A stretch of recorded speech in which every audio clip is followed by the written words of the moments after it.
Hey guys, I'm here with our first sponsor, a book I can't recommend enough, Healthy Made Easy, written by Mitchell Thompson. We've had him on the show. He's the owner of Self-Sustained Training. Great guy. He's given us a book jam-packed with so much information on diet, the effects on the body, what we should be eating. I can't recommend this book enough. Like I said, if you need a guide to starting a healthier diet, living healthier, this is the book has everything you need to start out. Easy read, jam-packed with information. It's available at Amazon, Barnes & Noble. Be sure to head over, follow Mitchell Thompson. He's on Instagram, all platforms, Facebook, everything. Check out his documentary. That as well is very eye-opening. Issues in our medical field, how beneficial a healthy diet is. I want to appreciate everybody for supporting the show. And go check it out.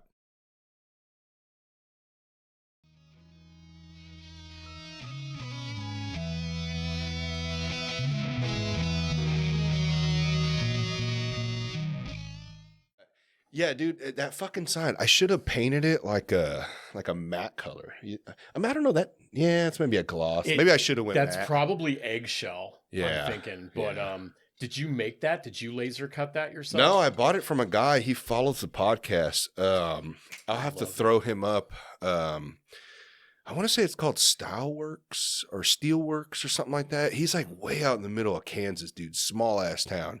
Cool dude, man. And I hit him up on Facebook Marketplace, man. Yeah, I was just like, hey, man, I need a sign. Like, and I hit up a couple of them, but like he was the one that was like, sent me renderings and stuff like that. Like I sent him the logo and he was so professional about it, dude. Like, I wish I need to, I'll put something up on my stories for him. But like he sent me the renderings and like, it was like a CAD cam type, image, like he had generated on the computer.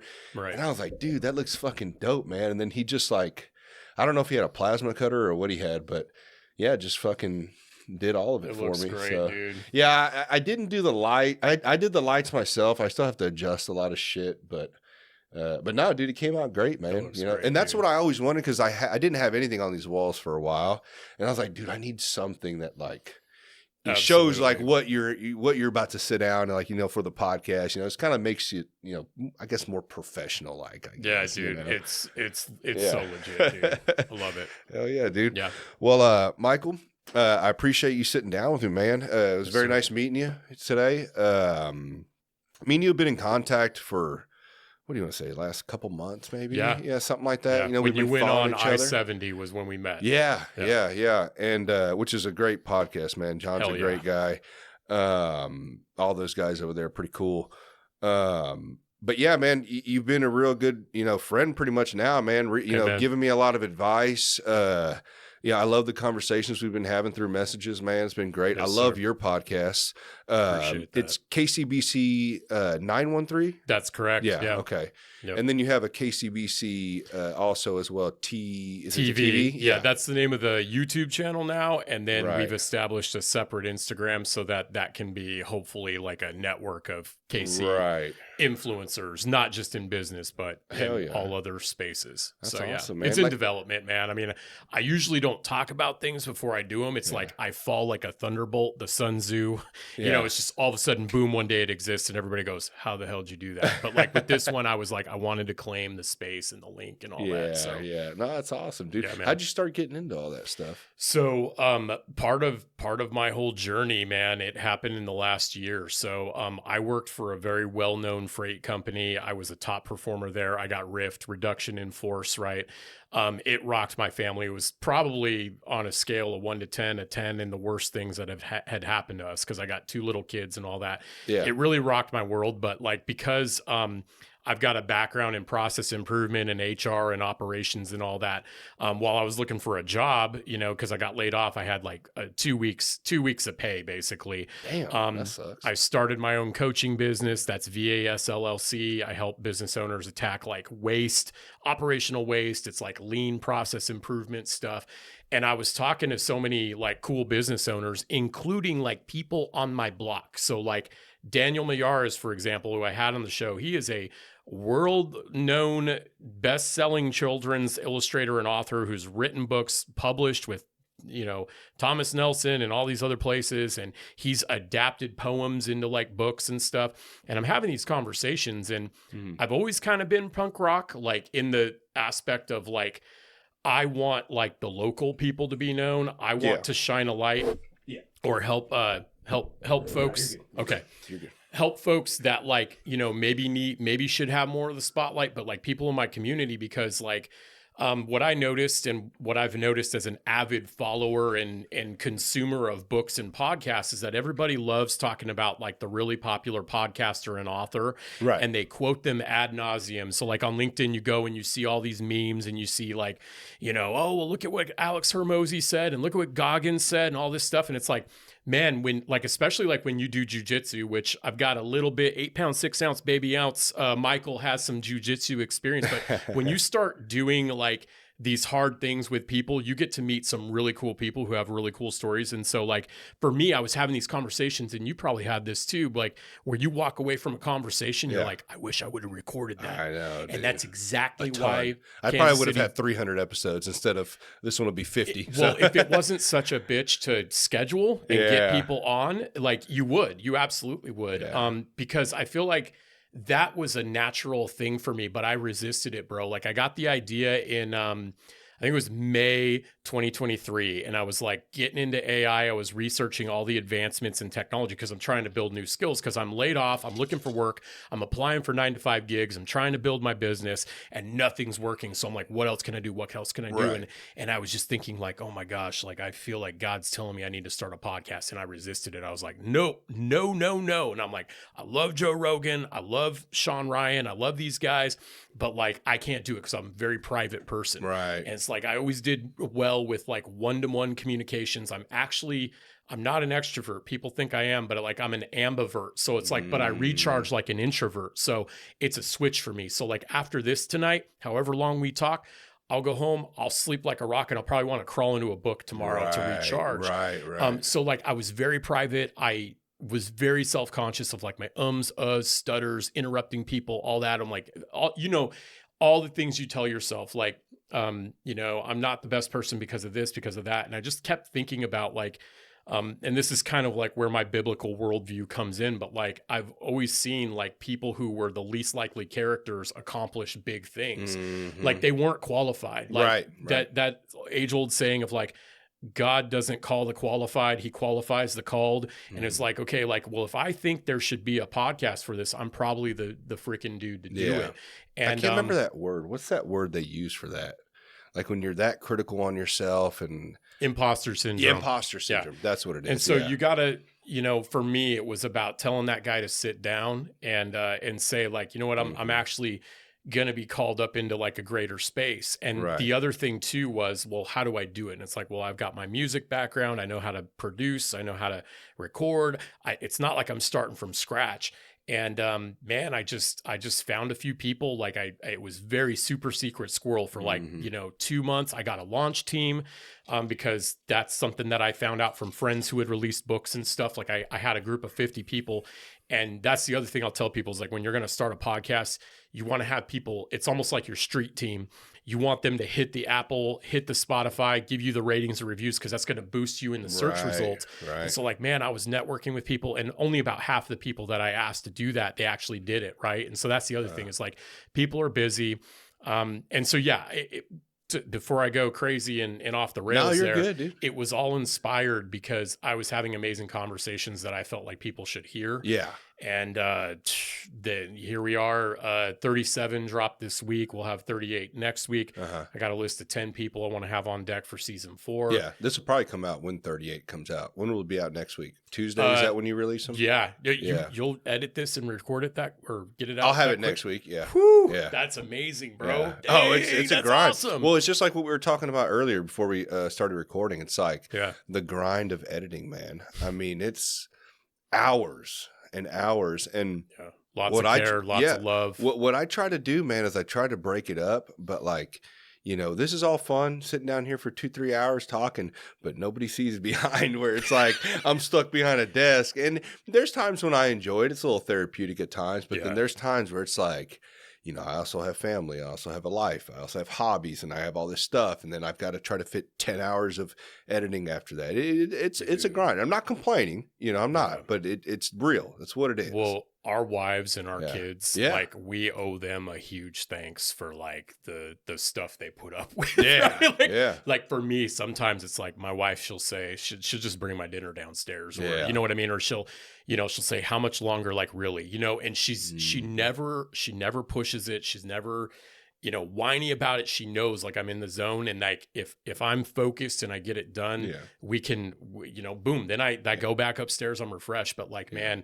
And it feels good. Like once you hit that point, like the amount like you want to get done, you're like, all right, feel good now. All right, I got that out the way. Because when it's lingering, it's like, oh, dude, it's mentally draining. It's like you're thinking about it and you can't enjoy the moment. It's like existential overhead, And the other thing too that I love about doing the editing part is having my daughter sit on my lap and they'll ask me, "What's that? What's that?" And I have the screens. Neat. Yeah, and my daughter does that too. I know that they're gonna learn. Like, whoa, daddy talks to people, and like there he is on video, and like, hey, daddy, how'd you do that? Like the thing you'll notice about KCBC is like everybody gets their own album cover. I utilize those AI images, and all of them have a connection. Like Will Fondren has this giant like sci-fi looking pyramid with all these freaking bees coming out because he's into sci-fi stuff. Well, that's one thing I love about your podcast is the fucking synthwave 80s type. Dude, I love that shit. Because, dude, when I had Purple Pill, like that's kind of like if you listen to the intro song, it's a synthwave song. I was like, I'm really big into synthwave. I love that shit. Couldn't name an artist if I tried, but I just love the 80s music vibe, the purples and oranges and just pink. Your pink. arts I are wear great, black dude. everywhere, but I'll rock pink on my synthwave podcast. No, I love it, man. And I love all the art you do and all that shit. It really brings, or like even the intros, like when you have the intros for the guests and stuff like that. It's really neat, man. Appreciate like really that, neat. dude.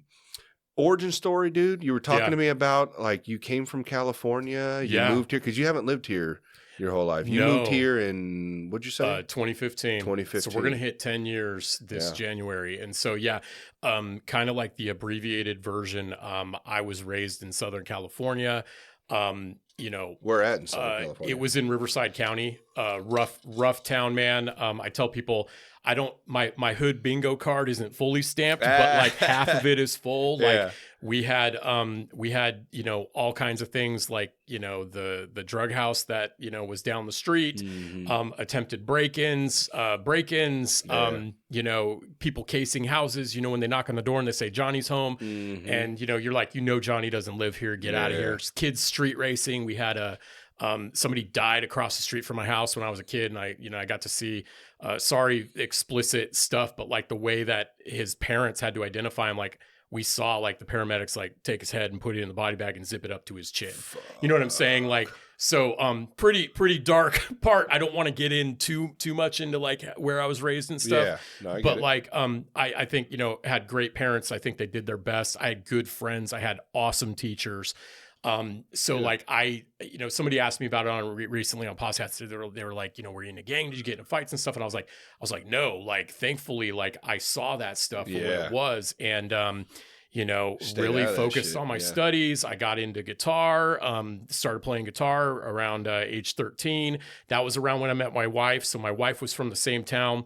We went to this youth group. I noticed do you remember we used to get band names and put them in whiteout on our JanSport backpacks. Did you ever do that? I don't think so. Okay. I'm an 80s kid. I was born in 82. So okay. I'm I was 42. born in 92. Okay. Okay. So like this thing was, I noticed all the bands on her backpack, and then she sang for the worship team, and I thought she was really cute.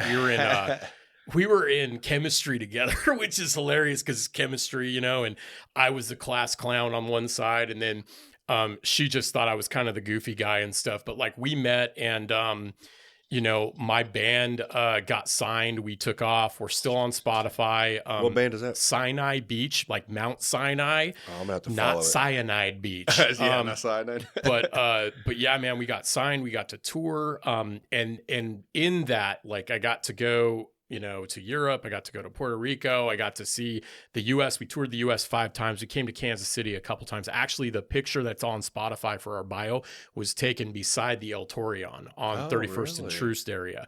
And little did I know, like, I think it was 2005 was the last tour I did with that band.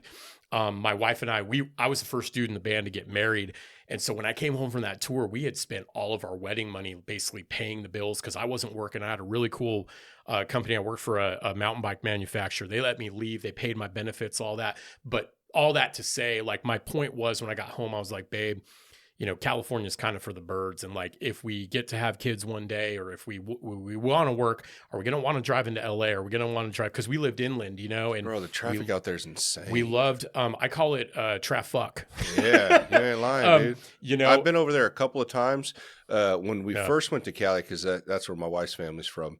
I went over there. I can't remember. I think it was during COVID because I remember that we had masks and shit on during that time. No. But like we flew over there, and that was the first time I experienced traffic.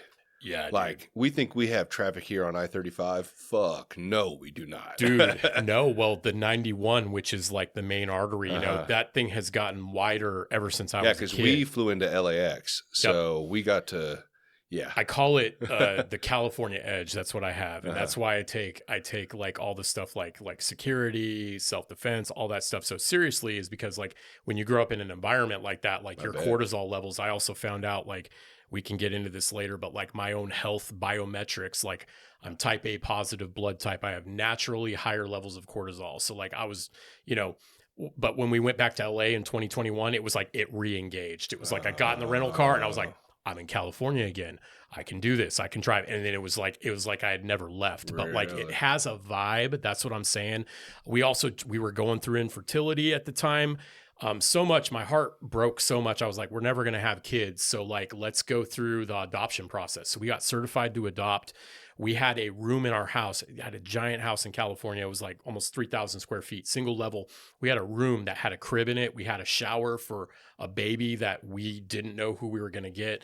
We got 18 calls from social workers for kids. Like, story is like, hey, mom is addicted to whatever drug. We need a place for this baby to stay. Oh, so you guys were going to adopt? Yeah, we were it was concurrent, so it was like foster to adopt kind of thing. Okay. And so we would say, yeah, like bring them in, newborn baby, right? Social worker would say, hey, I'll be there at 9:00. And then it was like, and then 12 o'clock came, and then 3 a.m. came, and they never arrived. So we had 2 years of that. Like, is that how it is? It's just up in the air? Well, in California, it's very, there's a lot of needs. And then I feel like part of it too. So like I think, California population when we left was like 49 million people, right? So like you've got these high concentrations of people. All of the community services are strained, right? And so I don't know that it was the fault of the folks that were communicating with us in the process, but we were certified for 2 years, bro. And like, if anyone's ever gotten certified for adoption, like I had like one of my favorite movies is Braveheart. I have the Claymore sword on the wall. My favorite movies. I caught that. I caught that. John Little, dude. I know when John, that too. Dude, when John said it, I was like, dude, that's on my list too of favorite movies. I almost sent him the picture that I have. I have the poster of Mel Gibson, but like they said, you need to put a lock on that door, and you need the certifiers, right? You need to have a fire extinguisher in every corner of the house, and all these things that you got to do. It's a very kind of invasive process. Like at the time, we went through all that, and then around that time, like my wife was like, I feel like we're supposed to maybe leave California, and we had some friends who relocated here to Kansas City, and my buddy, he was a SWAT captain for a local PD, and he was retired. He got retired, and they came out here. They started a business. This was 2014. Oh, okay. And so at the time, the Royals and the Orioles were playing against each other, and the World Series around that time. Yep. And I told my wife, I was like, man, this city's changed a lot since last time I was here. Was it 2014 or 2016 when that happened? It was 2014. Was it? Yeah, because 2016 was when they won the World Series. And that was our first year here, right? 2015. How was that? Dude, it was Crazy, electric. Huh? It felt so nuts. Did you go to the parade? No, we didn't go to the parade. Dude, it's wild. It was huge, right? That was bigger than the Chiefs. I had never Chief parade. seen no shit like that in my life, dude. I was like, what? And I wasn't even like a big Royals fan, not really a big baseball fan. Yeah. But like I bandwagoned I bought a jersey. Like it was great, dude. We were watching World Series games down at the riverfront. They'd have big blow up screens and shit. It was just cool. That was a wild time too, because you had Gordon, you had obviously Ventura, Salvi, yep, Hosmer, lots of badasses on that team. Yeah. But for us, everyone's like, well, aren't you Angels fans? And I was like, not anymore. Yeah. And that's the thing. Like when we got here to Kansas City, it was like everybody was so warm. We only had like 2 family members, not two. There's a couple pockets of family members, but like we didn't really see them a whole lot, but they gave us some good insight into, where might you want to live? Cause like our dream is to get land one day. Right.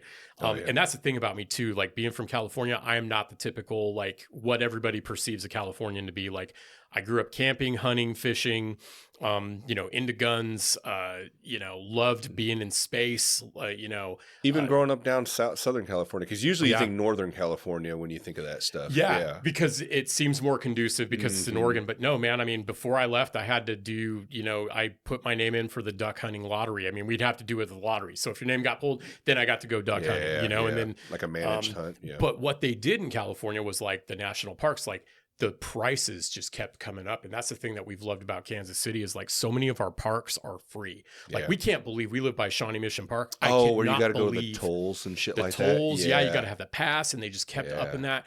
And it just seemed like it was making it like the system was making it harder and harder for folks with the quality of life we wanted, like, cause I didn't want to spend a third or 2/3 of my life with my ass in a seat in traffic. Oh yeah.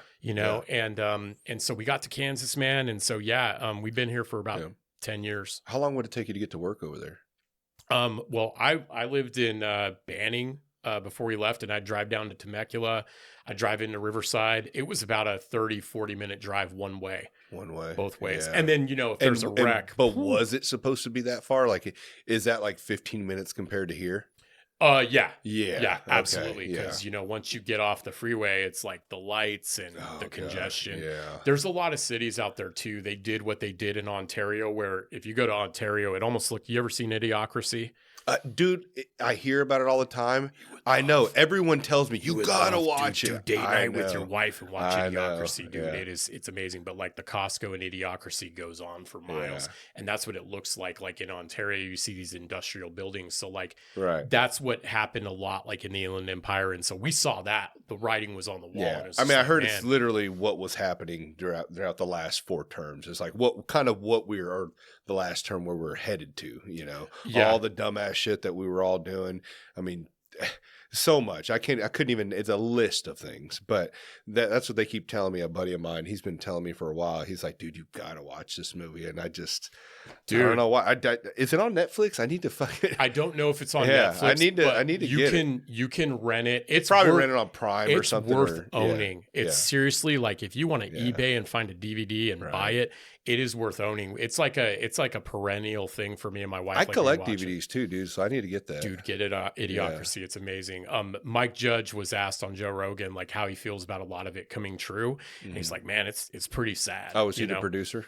And he's the guy who did Beavis and Butthead and Office Space. Really? And I love Office Space, dude. Office Space is my shit. That's man. the thing. Idiocracy was made by the same guy. That's with Terry Crews as President Camacho, Dwayne Elizondo, Doritos Camacho, or whatever it is. Dude, it's great. But like all that to boil it back down, like California is a great place to visit. It's another place. It's a hard place to live, especially if you're like middle class or upper middle class. Is it? But you being from California, and hearing all the shit from Kansas City that people say about California, are there some things wrong? Like they're getting totally wrong, like the stereotypes of California.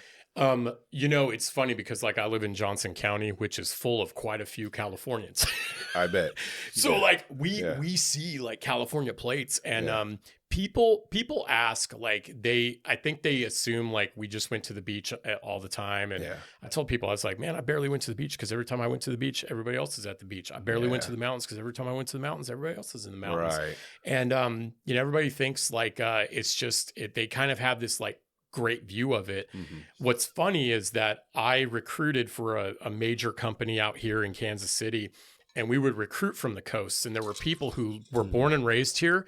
They went and got a taste of it, and they were like, we got to come back. And so I think there are people who have gotten their education. They know what it's like. Like if they move to the coast, here's kind of what you're signing up for, you know? Yeah, because I had a misconception about California until I went there. And I fell in love with California. I think it's fucking great. The only thing is, you know, when it comes down to kind of the politics side of things, it's like that's where it kind of. But look at the way they voted in this last election. I know. And that's what I tell people is I tell the whole people, map. Well, have you seen that image of that whole map? Yes, absolutely. The whole state of California, like it's, I was like, oh it's shit. unreal, and like you see it, it's always in the pockets of those big. I never would have thought. Cities. Yeah. But yeah, and that's what I tell people is like they get it wrong. They think like everybody. Yeah. When I was growing up, it was funny that the term tree hugging hippie was like the word, especially right? what liberal is now. Yeah. You know, it was like, oh well, you're probably into all this like woo woo stuff and all this because of what Hollywood is and all of that. And I'd say, you know, I hear it from my buddy in Texas. They tell Californians all the time, don't California my Texas. Yeah. Like don't bring your what politics they're doing to here. Austin right now and all that. You know, I heard they're making it really like trying to basically flip. Well, I think it is more liberal. Austin is from what I've heard. It's always been that way, bro, too. Yeah. Like when we would tour and we'd play South by Southwest down there, like it's been that way for at least 15, 20 years from what I remember. Really? You know, but. Yeah, that's crazy, man. Yeah, but I fell in love with California. I love the weather. The weather's fantastic. The weather's perfect. I especially know it now that like we've been through 9 winters here, and I handle the winters really well. Because you get much winter in Southern California? Like what's it get down to? The town we were in, we'd get snow maybe once every other year. But you have places like Big Bear where we would drive up to the mountains and we'd sled. No, and I know that. Like, is that northern? Is that no? It was in Southern California. Oh, really? The desert gets really cold in California. Right. You know, but that is the cool thing. That's one of the things. But what was the coldest temp? Like when you were living there? Probably like 25 degrees. Which is good with me. Yeah, that's right. Now that I say it out loud on a podcast, I'm like, yeah, you know what? That's not that cold. Because you've dealt with the negative fucking, what was it last year? Like negative 18 or 10 our pipes or some burst shit? in our garage 2 years ago, man. And that was my like a big wake up call. It was bad last year. Really bad last year. I don't know what the hell happened. It was fucking horrible. I remember seeing a lot of stories of people's pipes bursting and stuff like that. Yeah. Ugh. I think for my kids, like that's the thing that I'm most stoked about is that they get to grow up in a environment where there's rough weather. Yeah, and 4 like, seasons. They got to figure it out. Fall's the best, man. I've always been a big lover of fall, man. Yeah. Just that 60. I like more of 60s where I'm more comfortable at, you know, good flannel hoodie weather, you know, and just the leaves starting to fall, man. But then once it starts hitting, I don't mind November, December, but January and February, it starts to get a little too long, right? Yeah. It must be. And the time change and all that shit, which I'm big back and forth on debate on whether that should change or not. Like you've seen the big debate on whether or not we should have daylight savings. I don't know enough too, like to have an opinion on it. Well, I know it was for farmers. That's what they said. It was for farmers. That's right. Yeah, it was supposed to give them some sort of extra time or something like that to be able to. Right. I might be totally wrong with this. I have no idea, but that's what I've heard. Right. So, and I know that some states, I believe, don't do it. So I don't know. Well, there's parts in Arizona where I don't think it changes. That's what I'm saying. Yeah, I think Arizona. That's one that comes to mind. So but dude, that whole, I mean, when it starts hitting 5:30, it's just starting to get dark. It's like, I don't mind it for a while. You know, it actually is good because like it keeps me from like kind of getting that winter arc mode. You know, like hey, go. You know, let's get shit done. You know, like you don't have to. We don't have daylight till 9 o'clock where you can be all out doing this shit, running around. Like it's a reset. But when that January, February hits, it's just like I'm ready. I'm ready for some sunshine. You know, because it just gets too much, man. But no, man. But yeah, so you ended up coming here. Yep. You know, and it's been good so far? They've been treating you well? Yeah, it's been awesome, dude. My family knows it too. Like when they came out here, like since we've had a few folks that have kind of followed our example, and they've either moved to other states. We had some family members kind of move out this way. Why Kansas City? We had our friends who moved here, and I remember you saying that. There's something about, because Kansas City and California have always had a big connection, like in a lot of different like I guess one I could relate to is like the rap field, like rap industry. Like they've always had a big connection, like rappers from Cali, rappers from Kansas City.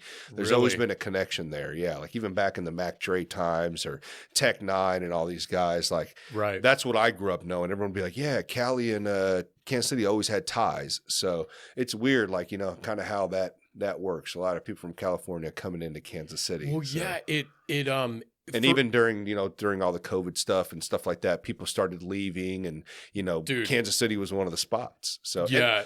Also too, I guess I could say the sports teams around that time, like we discussed.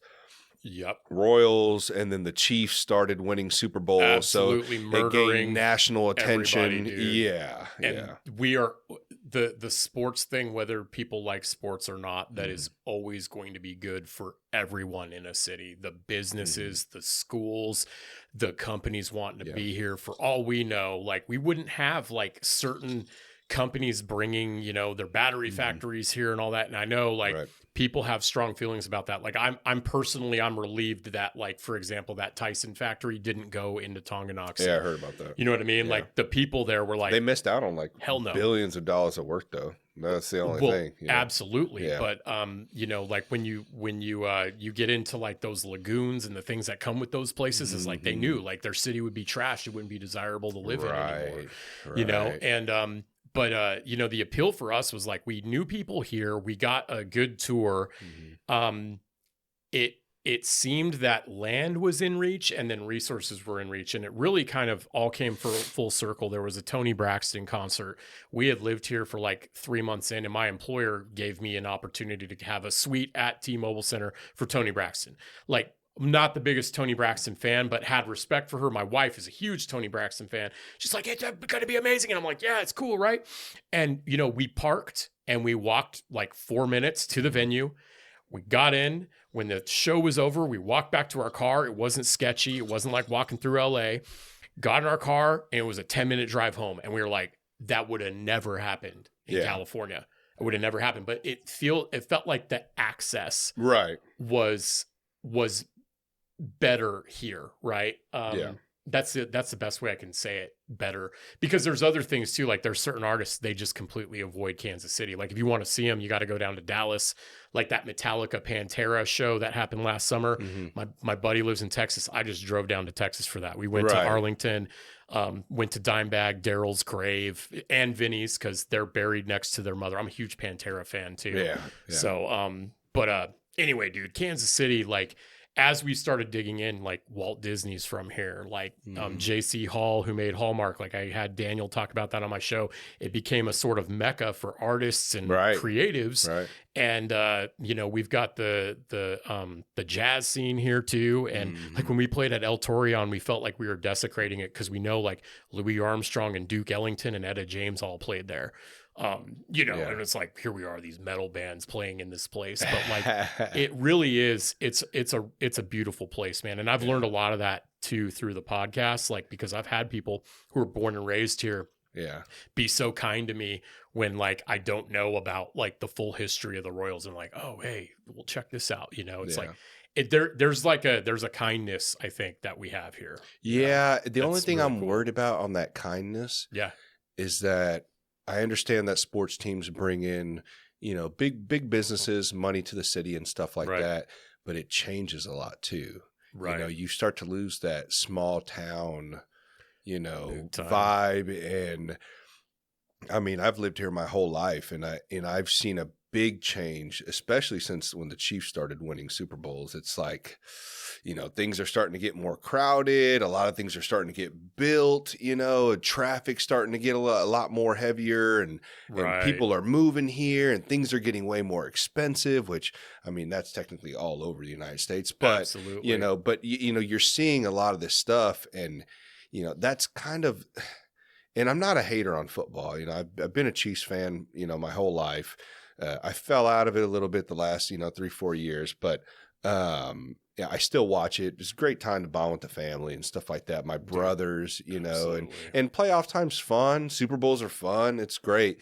But there's another side to it. I think that people are forgetting to see. It's like what comes with this. I mean, there's a negative impact as well, Absolutely. and we have to kind of be ready for that. I don't know if you've seen that as well. And at some point I felt like we were growing smartly. Like my first couple years here, I thought, yeah, because you came in like you're not a recent. You're not like a 2020. I've been here long enough to complain. Yeah, exactly. Yeah, and you've seen it prior to so you got to see a good 4 years before we started seeing the big changes. Lenexa is starting to remind me of Riverside, right, with the traffic, right, and I've all noticed the Tesla trucks, dude. Oh my gosh, there's so many. There's so many in there. My buddy runs Wrapped KC, Matt. He shout out to Matt. He wraps so many of those Cybertrucks. I think he might have done the first few that came to Kansas City, but I see his work, the fingerprint, and sometimes I'll text him or send him an Instagram and I go, hey, another satisfied customer or whatever. But roll through Leawood, there's like fucking so many of them. Man, it's crazy. My kids they freak out, and I say, They're look, it's an automatic trash can driving down the road, and like, I come up with like, hey, it's R2D2's uncle, I say all kinds of funny shit with them, but I feel like at one point I felt like we were growing smart, and now it's so funny. Like I just the funny things that I get triggered about, man, like this whole Taylor Swift thing. Another hot take for me is Taylor Swift is not a role model for my daughters. Yeah. Like I respect what she's been able to accomplish. I think there's certain things like she's done that have been amazing, like paying her drivers thousands of dollars. Like, I think, for the most part, I think there's a lot of good coming with that, but that was like just another thing to add, right, with the Chiefs. And I don't know much about her, to be honest with you. I see she gets a lot of attention on social media and stuff like that. Yeah. I know my daughter likes listening to her. There's songs my daughters know and like listening to, and then there's ones that we just kind of like, and then there's like, I've heard of like the Swifties and stuff like that. Like there's some crazy fans out there that, follow them and, basically go to bat at anybody that comes at her. And there's a level of worship that comes with like those people, weird, And so it's so funny how Taylor's found a way to make it into my response, bro, about Kansas City.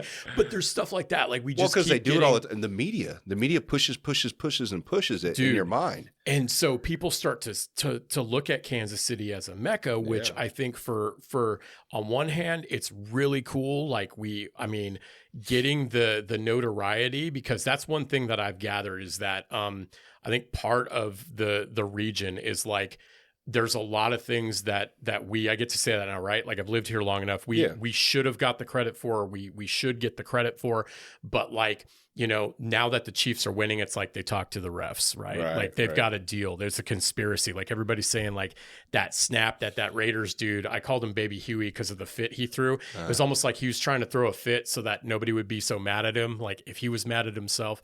Anyway, to try, I'm going to have to reel a lot of stuff back in during this conversation. But on one hand it's good, but then I see like when the Panasonic battery factory came in, that's where I was like, man, I know that's good for the state of Kansas. Like, I know that's going to create jobs.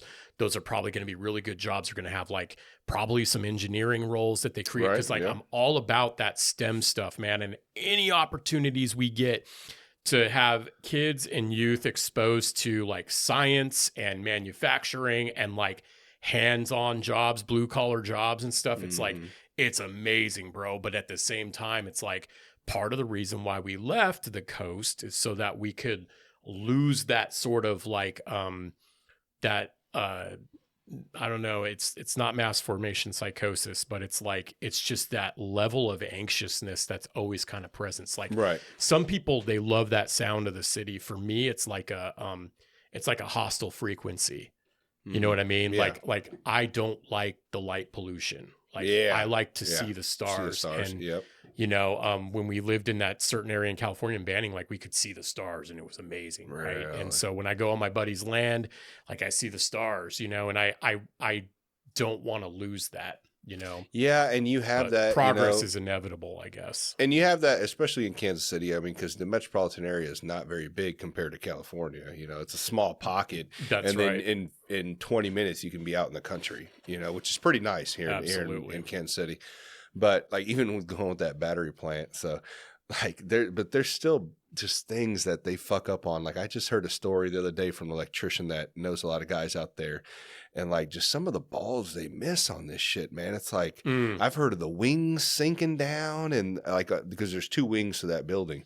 I've heard of that sinking. I've heard of that they underestimated that how much power they were going to have out there to be able to run that place. And now they're talking about coal and or some shit that he was telling me. I'm like, oh shit, dude. Like it's crazy. Some of these big mega projects, man, because that one's a big one. I've never seen one that big. What's wild is like Amazon buying that data center next to the nuke plant.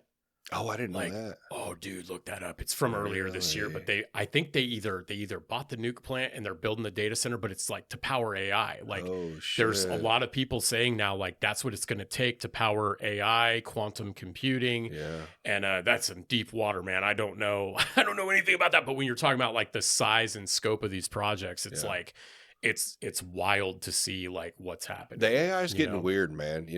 I do a lot of, I've done different roles in my life. The main job I've had for a while was CNC machining. So, the programming side to it and all that stuff. I've seen guys where they use this AI software and I think it was ChatGPT. Honestly, I think that's what they used, and it spit out a program for them. Now, how much editing we'd have to do on our side. Like, what I mean? Is it a 6-axis machine? Yeah. Like, is it what type of part? Is it for a car? Or but for that's what ChatGPT does. The more specific you get, the more better results you get. So if you put all that in there, right?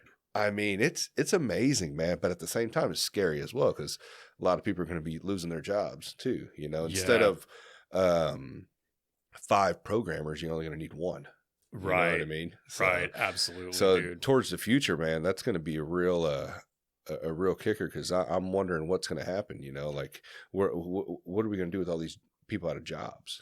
Yeah. Well, the thing that I've been really alarmed by, and this is why you'll never kind of hear me pump Elon up. Like I know we love Elon, right? Like the rocket, the way it landed, and like the stuff he does, the savage stuff he says. He's on Doge, right? I think he's gonna do a lot of probably good. I'm optimistic about, what they can do. At least they're going to try. Yeah, at least they're going to try. I don't think they're going to accomplish, more than half of what they want to do. I feel like, there's a lot of that. I know, right? Like, and of course I'm just throwing out a number. I'm not a political science guy or anything, but like the thing that I've always been alarmed by with Elon is that like the way he runs his businesses.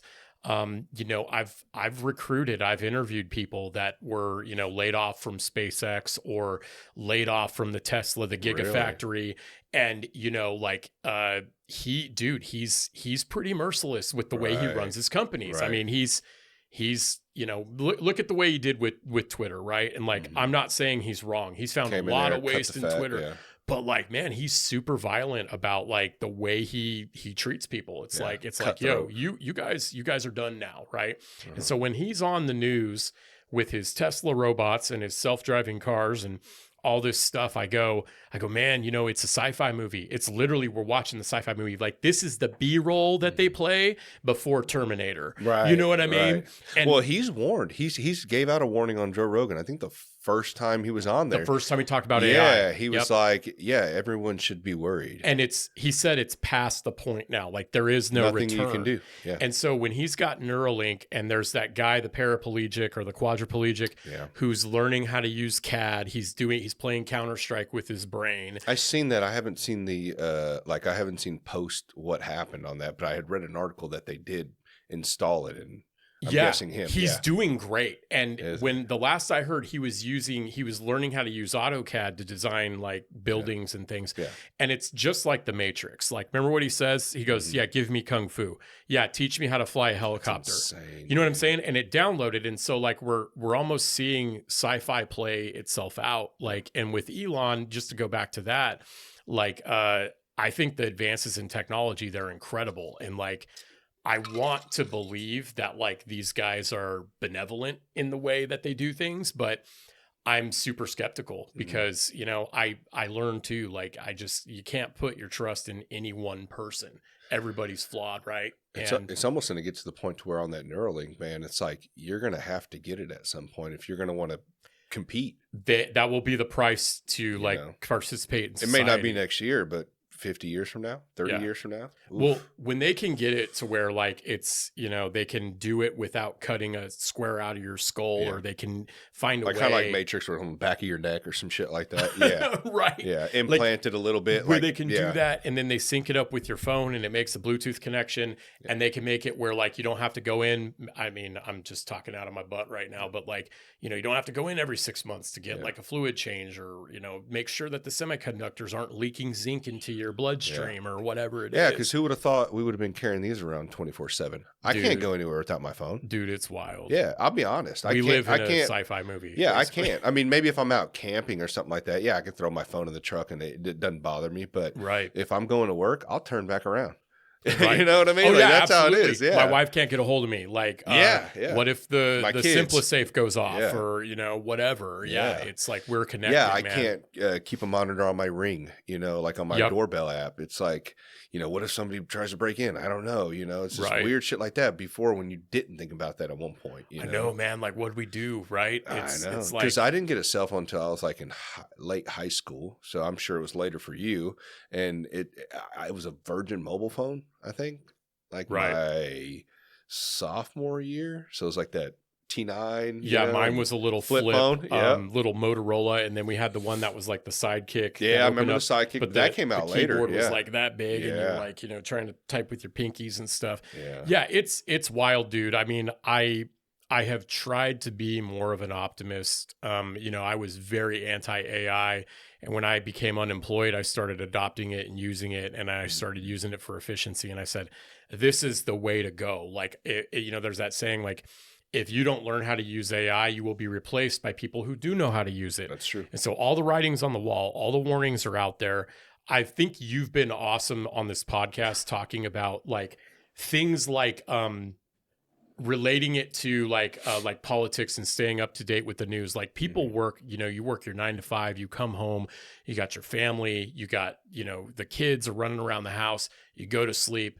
It's like eat shit, repeat, like every day. And it becomes really hard to stay up on current events. But like, if there's anything I could tell somebody, like business owner or podcaster or not, like find a way to use these tools, because I think too, the time is going to come where they're not free.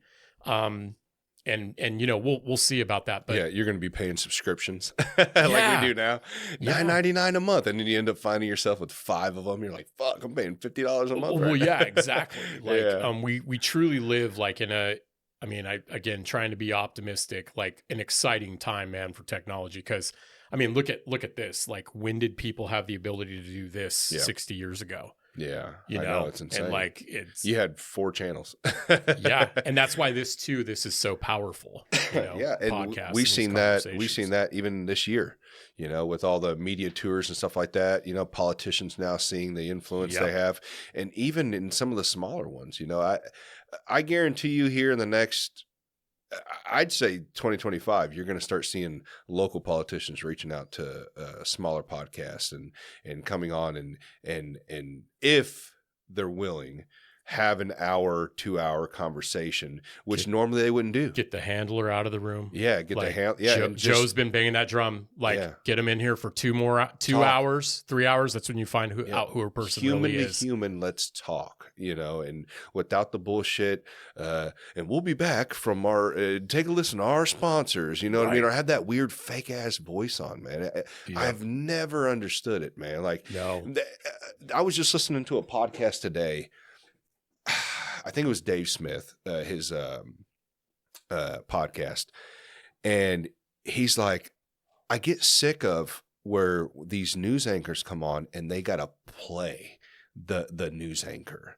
It's like, dude, actors, you're acting right now. That's exactly what you're doing. Feeding us. You don't even know what the fuck they're talking about. And I'm not going to bash all these new anchors. Maybe there's some ones that, you know, I'm sure there's some ones out there that are good. Yeah. But you know, if any of them are watching this, you know you're playing a role. You're playing a character on that TV. Absolutely. And you're giving us partial information. You're not having any sort of real conversations. It's really scripted, really weird.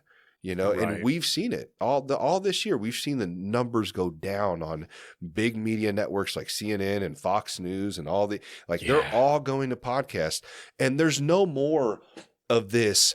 Oh, these guys are just YouTube guys. These guys are just podcast. Like, you're gonna belittle us because we're not on Fox News or CNN. Like, and you've seen the bullshit that they've done.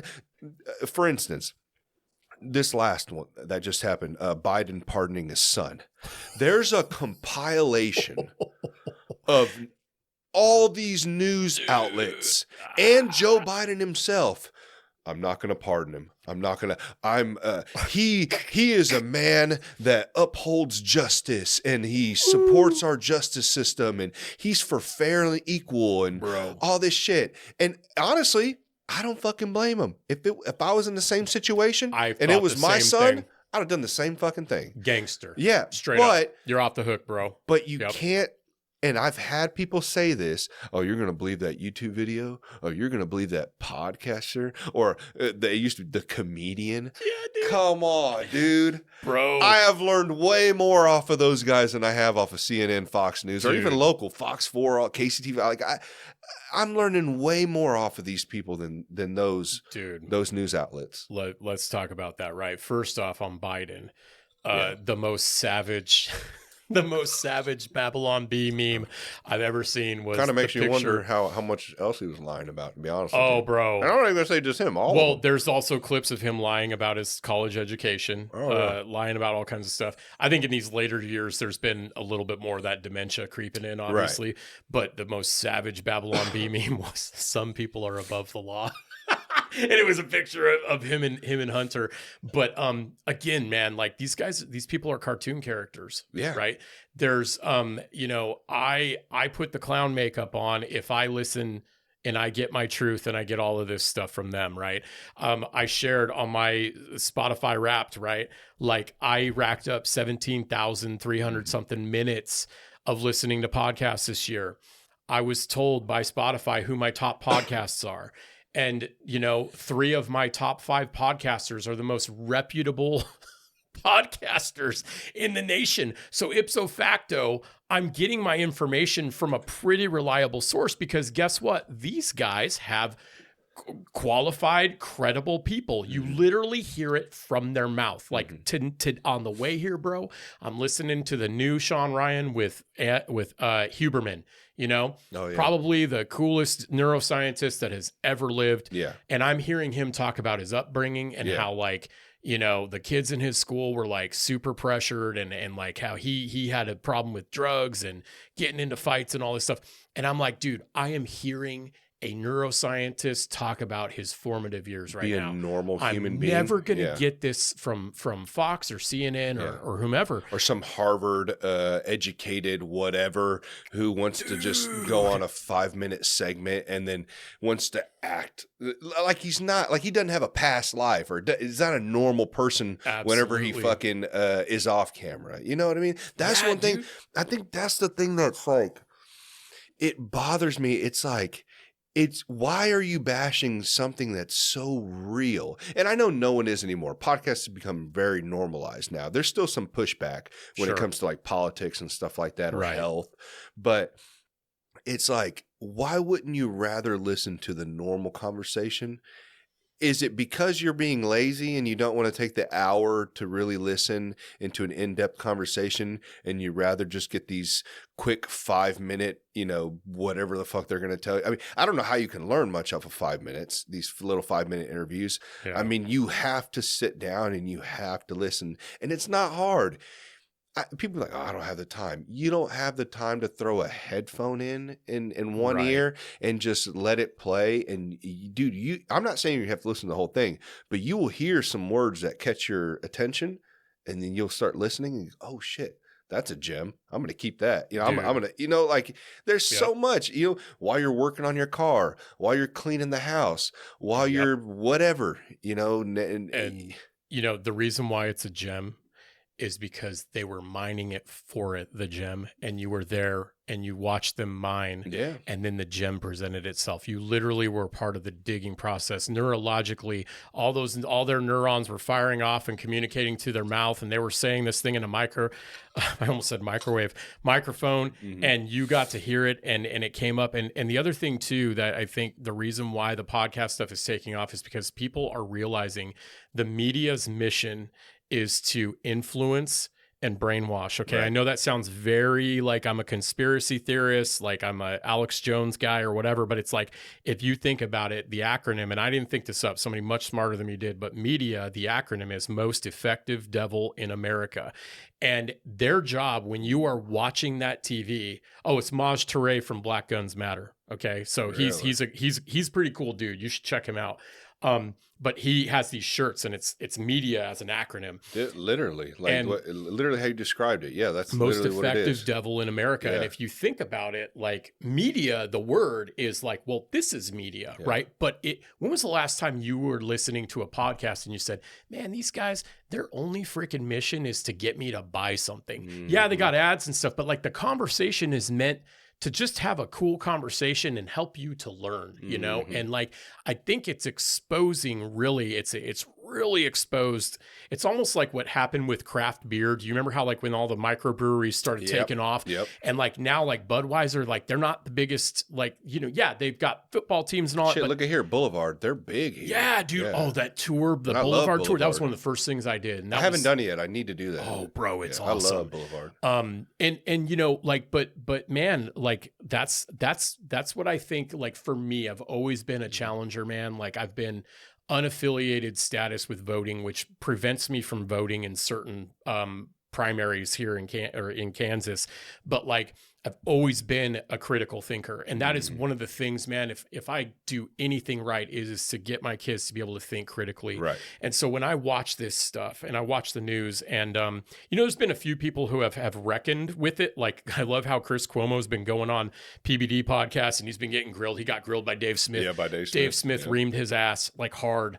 And he keeps trying to come back at Dave Smith. That's the wrong guy bro, to come back up. out of Dave Smith. Yo, say Uncle Tap. Wait till and Dave Smith's big right now, but I believe here in the next 5 years, dude, Dave Smith's going to be like a Joe Rogan. Like he is for huge, for sure, huge right now. He's man. an intellectual savage. His podcast, Part of the Problem. Oh my god, I got to add that. I don't know. I tell people this all the time, man. I know everyone wants to go right or left, but most people are libertarian and they have no idea of it. Yeah. They have no idea. And I'm not saying libertarians always have everything right. There's a big divide in the Libertarian Party right now.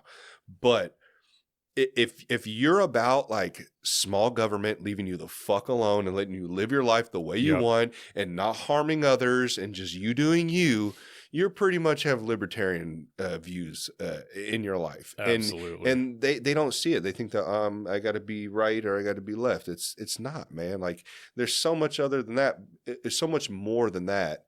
But the reason why they don't know is that they're not putting it out there on these major platforms. You know, it's like Republican, Democrat. That's it. You know, and you that's gotta pick what one. we've come to expect. Yeah. And that's what they know. And that's why they keep feeding that machine. Or even now, dude, like Vivek and all these guys, those guys are fucking libertarians. They're talking about getting rid of all the alphabet agencies. It's wild, that's what the Libertarian Party's been talking about forever. Or cutting the fat down, or, you know, like Vivek said, he's like, he's like, I'm going to cut it down so much. I'm just going to say, if your Social Security ends with an odd number, you're out.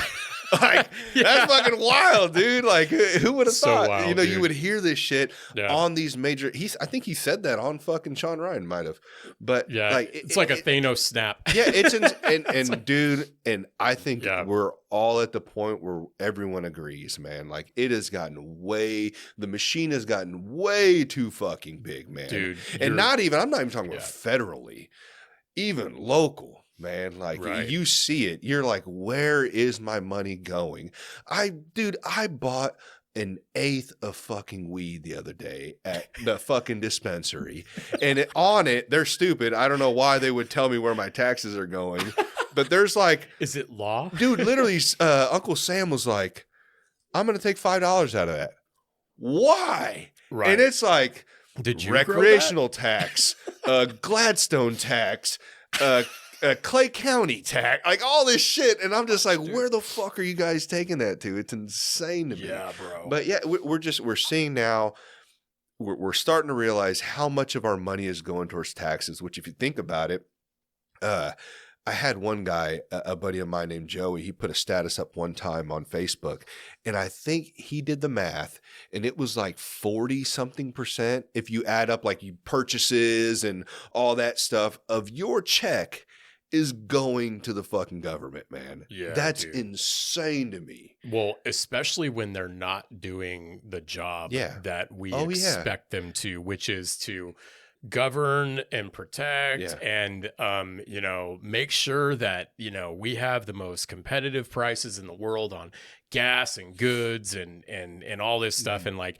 you know, what other company do you work for where you get to not do your job and keep your job, bro? And I know it's funny because you know this. I mean, you work with businesses all the time. Would an owner of a company allow the fuckery that goes on? No, and that's the thing. I think that's the appeal of why a lot of people voted the way they did in this election was because they were like, you know, let's put the business people in charge because this business is out of control. Yeah. Like it is literally out of control. I mean, and I'm not so well informed of what's going on with at one point I knew the billions of dollars that like, for example, like going to Ukraine and all this stuff. But like, it doesn't take a genius to see that like we are hurting in this country. Like we are hurting badly, bro. And like, we need to focus on the home front. Like, the tired old example of like put your mask on first in the airplane before you start taking care. It's like, bro, we've been doing that for, you know, years now. And you know, we've got, you know, kids are growing up without hope, bro. Business owners right now, especially like when I talk to some folks, like, cause now like I'm connected with a lot of business owners because of the podcast. And then the folks that I've worked with in my business, it's like, I think technology and resources, it's never been easier to start a business, but it's also never been harder to like have a successful startup business. Right. Like there's a lot of things that are kind of in our way, but all that to boil down is like with the government, it's like, yeah, dude, I mean, I'd say probably that's the closest thing you could call me because I'm very much like I'm very resistant to labels, right? And like, but libertarian is probably the closest thing that you could take my views in, or independent. Because I really like a lot of my stuff is like there's things that I disagree with people on, but like a lot there's of things I disagree in the Libertarian Party. Like I used to be a big like I didn't care about borders at one time when I was younger. I'm like, oh, who gives a fuck about borders? Just let people come over, blah blah. But now that I'm actually seeing the effects of that, oh, dude, absolutely. I'm like, damn, I feel bad for those people down in Texas that have to deal with that shit in Arizona and all these, you know, border states, and you know, it's a mess. The fact of the matter is like whenever you have multiple humans involved, like people need to eat, people need to sleep, they need a place to go when they get hurt, they need a place, and it's like if you don't keep that stuff in check, like it's gonna put a strain on resources for everybody. And you know, but like I would say, the closest thing I'd be is probably like a libertarian because like there's things that I disagree with people on, but I will not allow those things to divide me. Like I can disagree with family members. That's the other thing, bro. I know you've talked about it on this show, but it's like, dude, like I hope like there's a healing that happens too, because like a lot of families split up because of politics, bro. Even my own COVID wrecked people, bro. It wrecked, and COVID, it wrecked a lot of it, man. A lot of us, man, and you know, people somewhere along the line, like they said, like what I think on a certain stance is worth losing my relationship with like my kids or like my brother or like my parents or whomever. And I just go in the grand scheme of life, like if I'm so triggered by something, like I have to look on the inside. I've talked about that on my show. Like if certain things push your buttons over and over again, at some point you are responsible for the buttons. It's like, why do you got the buttons? You know, and I know you've talked about that with jiu-jitsu. A lot of the people that we follow, it's like, if you're doing these hard things, like those things they're not going to break you down. Yeah. Like, you know, when you're getting on the mat with people and you're basically trying to kill each other for an hour. all these other things. It's like, dude, so what? Yeah. You And know? you learn humbleness. You humble yourself. I think that's the one Absolutely. biggest thing that we're missing, like everywhere in the world, is to humble yourself. Like you're not what you think you are. And when you go do tough sports like that, you'll be like, oh, I see where I lie on the totem That's pole. right, Okay, dude. maybe I should shut the fuck up. You Yeah. know, and we're not. We're out here fighting with each other and complaining and doing all this shit. And it's Yeah. just like, dude, like, and I'm not saying this for everybody because there's just complaints needed. I get that. Yeah. But yeah, no, jiu-jitsu has really helped me open my eyes, like, you know, has changed my mindset on how I view life, you know, and Right. I think I'm not saying you got to do jiu-jitsu, you can do whatever you want, but whatever tough sport or tough hobby or whatever gets you Yeah. out of that, you know, that bubble that you were in, like do it. Because if you stay in that, like we said, you're going to be losing friends and family members and all this stuff because Bro. you've got all this energy to want to fight with somebody and I want to prove my point and all this shit. And it's like, what for? Why? You should be mad that the government's even has the power to even do that to you and your family. Right. Like the government should be so small that it shouldn't matter who the fuck's in those offices. That it should not matter Right. at all. And we've allowed it to get so big that now they are implementing stuff into our lives to where literally I've seen cousins not talk to each other anymore, parents to kids not talk to each other, friends, because of what color you decided to go with, red or blue. And it's like, really, guys? Dude. Really? At the end, we all want the same thing. We all just want to live happy.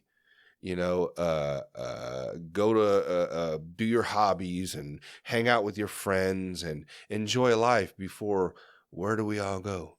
In the fucking ground. That's right. You know what I mean? And no one sees that. Absolutely. Everyone's so blind right now. Take the blinders off, man. Yeah. Like we all want the same thing. We all want to be happy. You know, at least the majority of us. Yeah, the thing I had to do, like, especially with like the response to the election too, like, you know, is like there's people that I love and that I have in my life, and like the way they responded to that, like, and what they posted online, like there's people. Yeah, like, this has not made it better. Nah, like bro. it's a good tool. I'm not going to bash. I'm not going to be one of those guys like the phone is going to end us all. Like, no, it's a great fucking tool, but it's also had some negative effects to it too, because people can sit behind there and say whatever the fuck they want on it. It's almost been like a log splitter in the way that, you know, we're talking like when it splinters that, but like something I've been doing is like, I'll just mute people for 30 days. Right. Like say like, you know what, I love them. They're having a response right now. Like, you know, it's cool. Like I try to keep my feed positive, you know, I try to keep, because I know, like,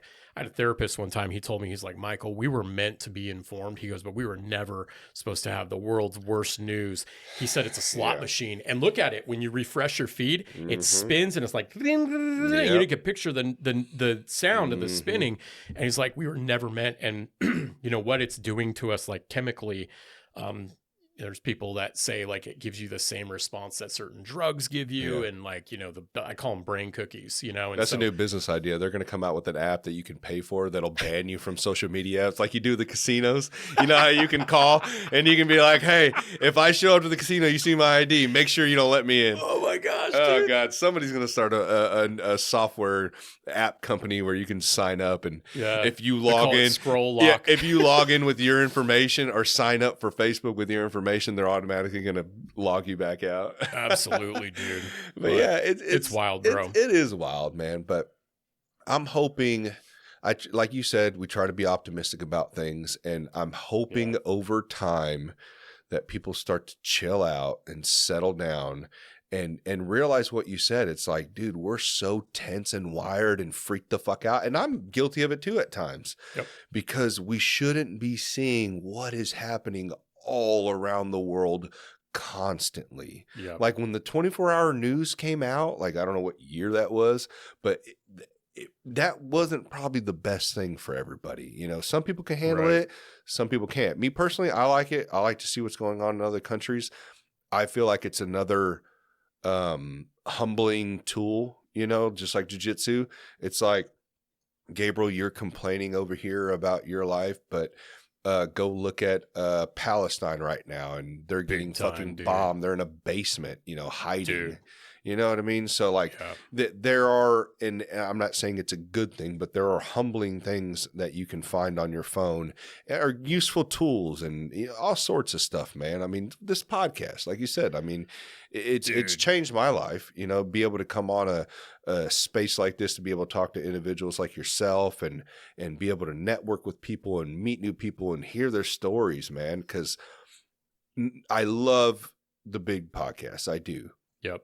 But I connect a lot better local, because these are people that are near me. These are people that could live 10 minutes down the street. You're doing life with these people. Yeah, in your area, because how we live here is a little bit different how they live in New York or California or Texas. That's right. And there's little bits here and there that are the same, but I like to listen to people here in my area, because ultimately what I feel like is that if I can help change in any way from this here, like it's almost like I was talking to a guy about this, like if I see a piece of trash in my yard or like out in the street, like I'll go pick it up, like if we all do that shit, like that spreads, just like this podcast, if good positive things and good ideas and good conversations are coming out of this, like it's going to spread in your area.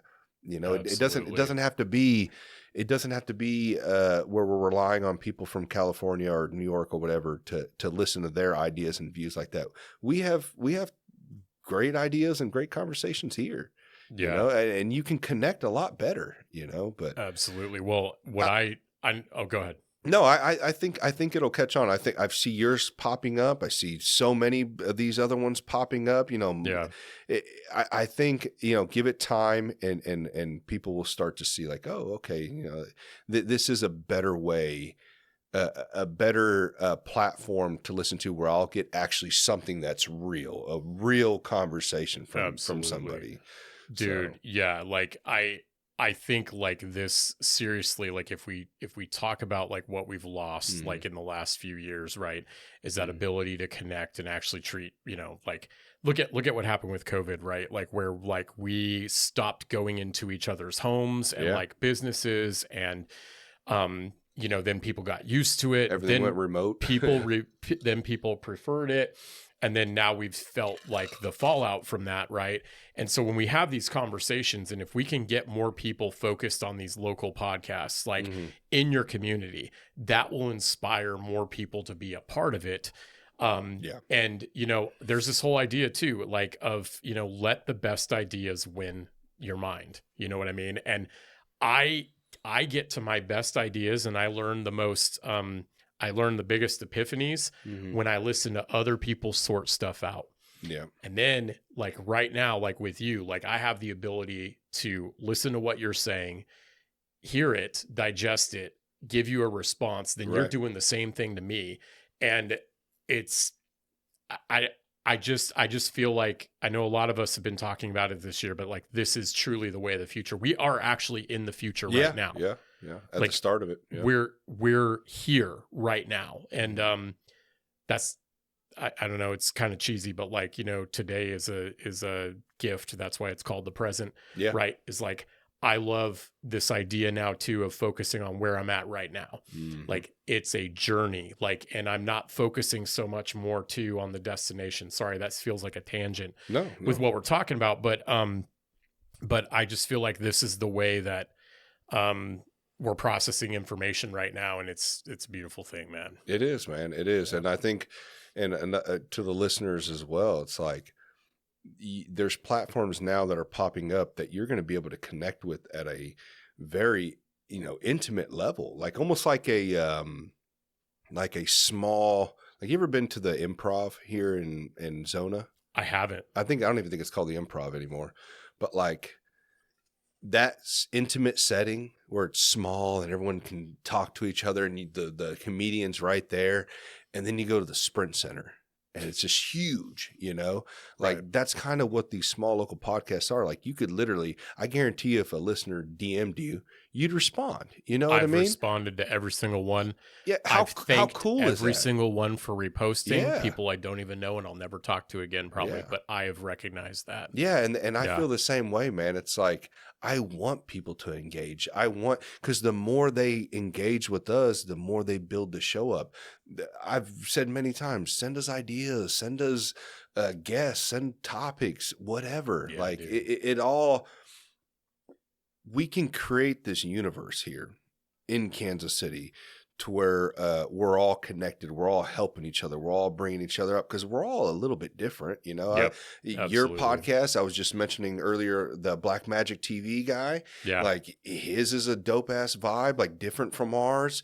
The I-70, the Big Mod, like all these podcasts that are going Big on. Mod is one I discovered recently too. I'm trying to listen to more. They got like a cool radio vibe. Yeah, they like, got a cool. That's what I'm saying. Seem like they're cool dudes. They're in Shawnee, right? Yeah, they're all a little bit different.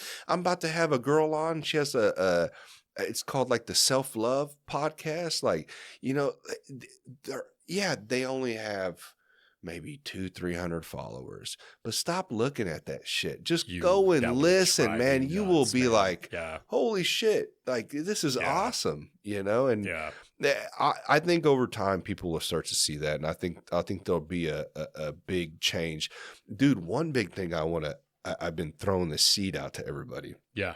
I've talked about this to a couple of the local podcasts here, but I'm hoping one day we can, and I'll pick your brain on this, see what you think. I think we've talked about this actually, right? Doing like an event with all the podcast guys, dude. Like that would be like, could you imagine having like a cool, like kind of like there's a car club here called, I think it's Majestic's Car Club, or I might be wrong on the car club that runs that. I can't fucking remember the car club name. It's like a lowrider club, and they do a fourth Friday kickback down at the West Bottoms. Okay.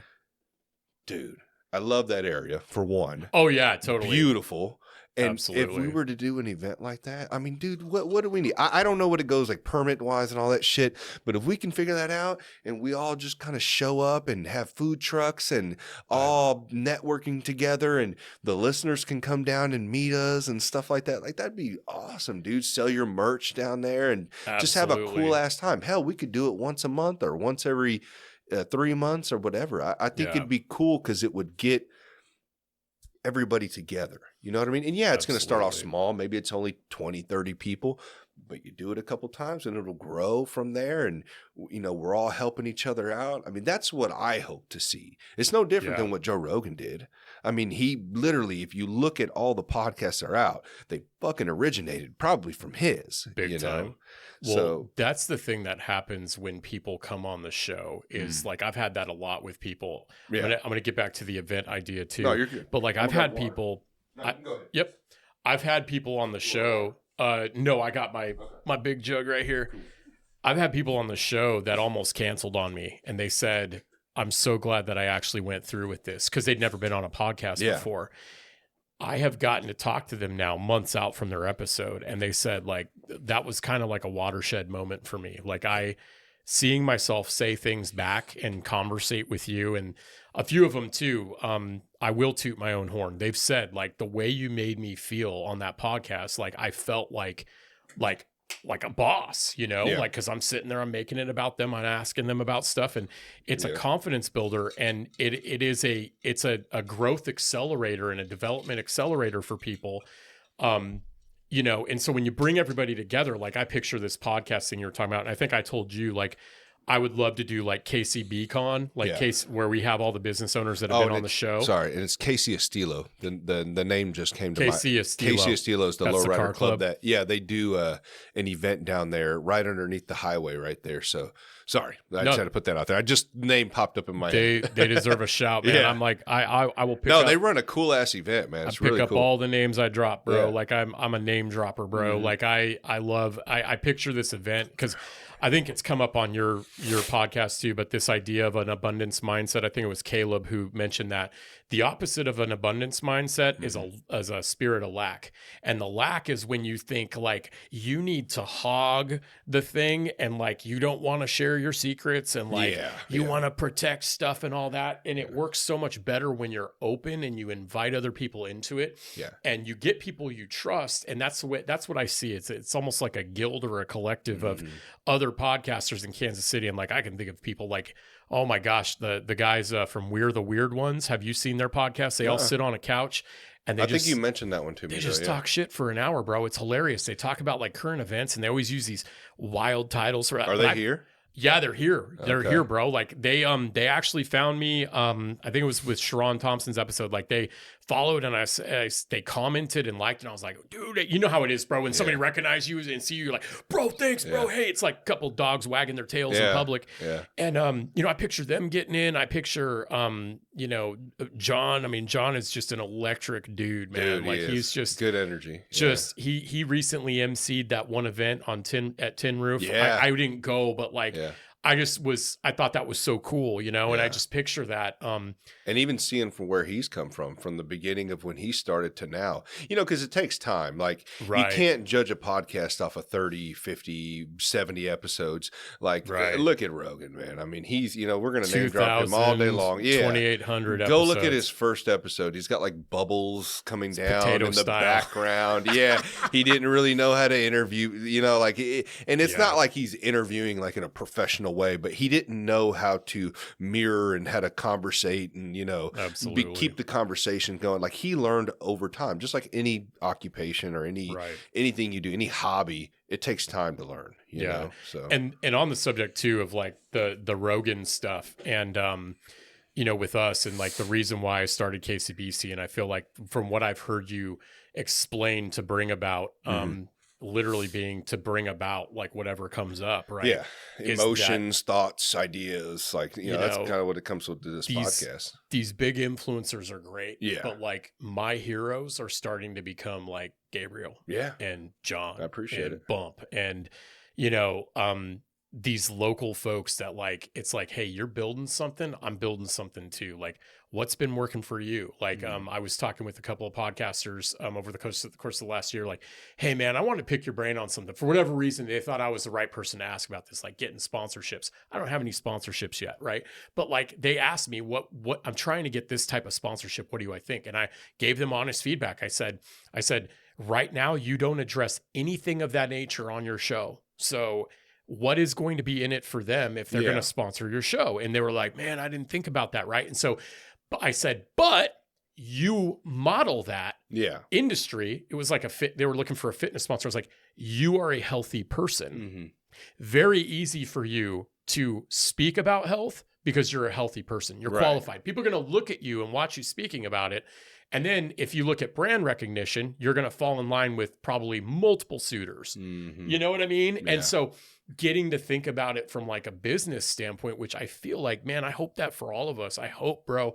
I look at Spotify, I look at YouTube, I look at what it takes to get monetization and ads and all that, because you know what? Paying $30 a month for Riverside, it's like, man, that comes out of my 9-to-5 gig, man. It comes out of my wife's paycheck. Like we have to sacrifice. Like we're not rich people, bro. Yeah. And like, so all this stuff adds up. Like I would love to have the means to get a studio. Even what doesn't come out of our pockets, the time. You know what I mean? Bro, like, time is money. Time is money. And we were talking about before we started recording, we get all these people from overseas. And like, I had this one person reach out to me from Finland, and like her resume was amazing. She listed all these podcasts that she's edited for. And I was like, I thanked her for reaching out to me. I was like, see, I always think they're bots. Are they real people? Well, this website and who she was and the way she marketed, I was like, this is her work. Her name was Fiona something. Okay. And she actually responded to me. It was through email.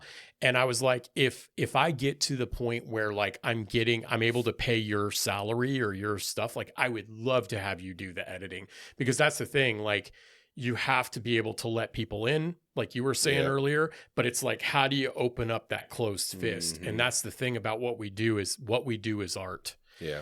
And when you're an artist, like literally like this whole setup, everything that you're doing, this is art, bro. Like, and trusting somebody with that, It's not like you're a prideful dude where you're like, oh, well, don't make me look bad or whatever. But it's like, they're not going to get it right away. Right. You have to have grace and you have to have space to actually teach somebody. Yeah. And when you do that, I know this businesses I work with, it's like, man, if you could just hire your first employee, I know it's so hard, but like, if you keep being the individual contributor in your business, you're going to continue to work in your business. You're never going to get to work on your business. You're never going to get to grow your business because, man, guess what? You're making all the widgets. Yeah. But in the podcasting world, like, oh my gosh, dude, like the collective, and for all we know, Gabriel, there's somebody out there doing it right now. We're just not invited to the table for whatever reason. They don't know about us. I've watched your episodes from the last 2 years and I'm like, man, when I started my podcast, there are probably 2 the week. You were saying things on your podcast. I was either thinking or I was doing. We were working on something and I didn't find you until you were on I-70. Yeah. And it was like, you said something like, you're like, if you're a man and you don't know how to defend yourself, or like, you're a man and you don't know how to shoot a gun. I was like, I love this guy. I was like, that's when I messaged you. And I was just a groupie at that point. I was like, I like this guy. I'm going to send him a heads up or whatever. And then look, here we are, bro, we're talking. But, to just reel that back to the point, man, it's like connecting, collaborating, only good is going to come from that. Like only good will come from that. Yeah, and I would love to see us all collaborate too. Like that's my biggest goal because I'm trying to not worry about the money, even though I like you said, it'd be very nice, very helpful for these shows. Yeah. But if I can at least start to collaborate and meet with people like you and other podcast guys too, it's like when we start making it a cool circle to be in, that's when these people are going to want to come. And then we're going to have to be careful because, we don't want, rats coming in and fucking everything up, Yeah. But like if we make our own circle with all of us and get rid of the whole negative mindset of, well, I don't want to share, I don't want to help, I want to be big and I want to get the listeners and I want to get the views. Absolutely. It's like, let go of that shit. If your shit's good, it's gonna happen no matter what. It's good. If it sucks, it sucks. Yeah, it's gonna happen no matter what. The market will tell you. Yeah, you have to want to do this and love this. Like that's it. This has got to be something that you're passionate about.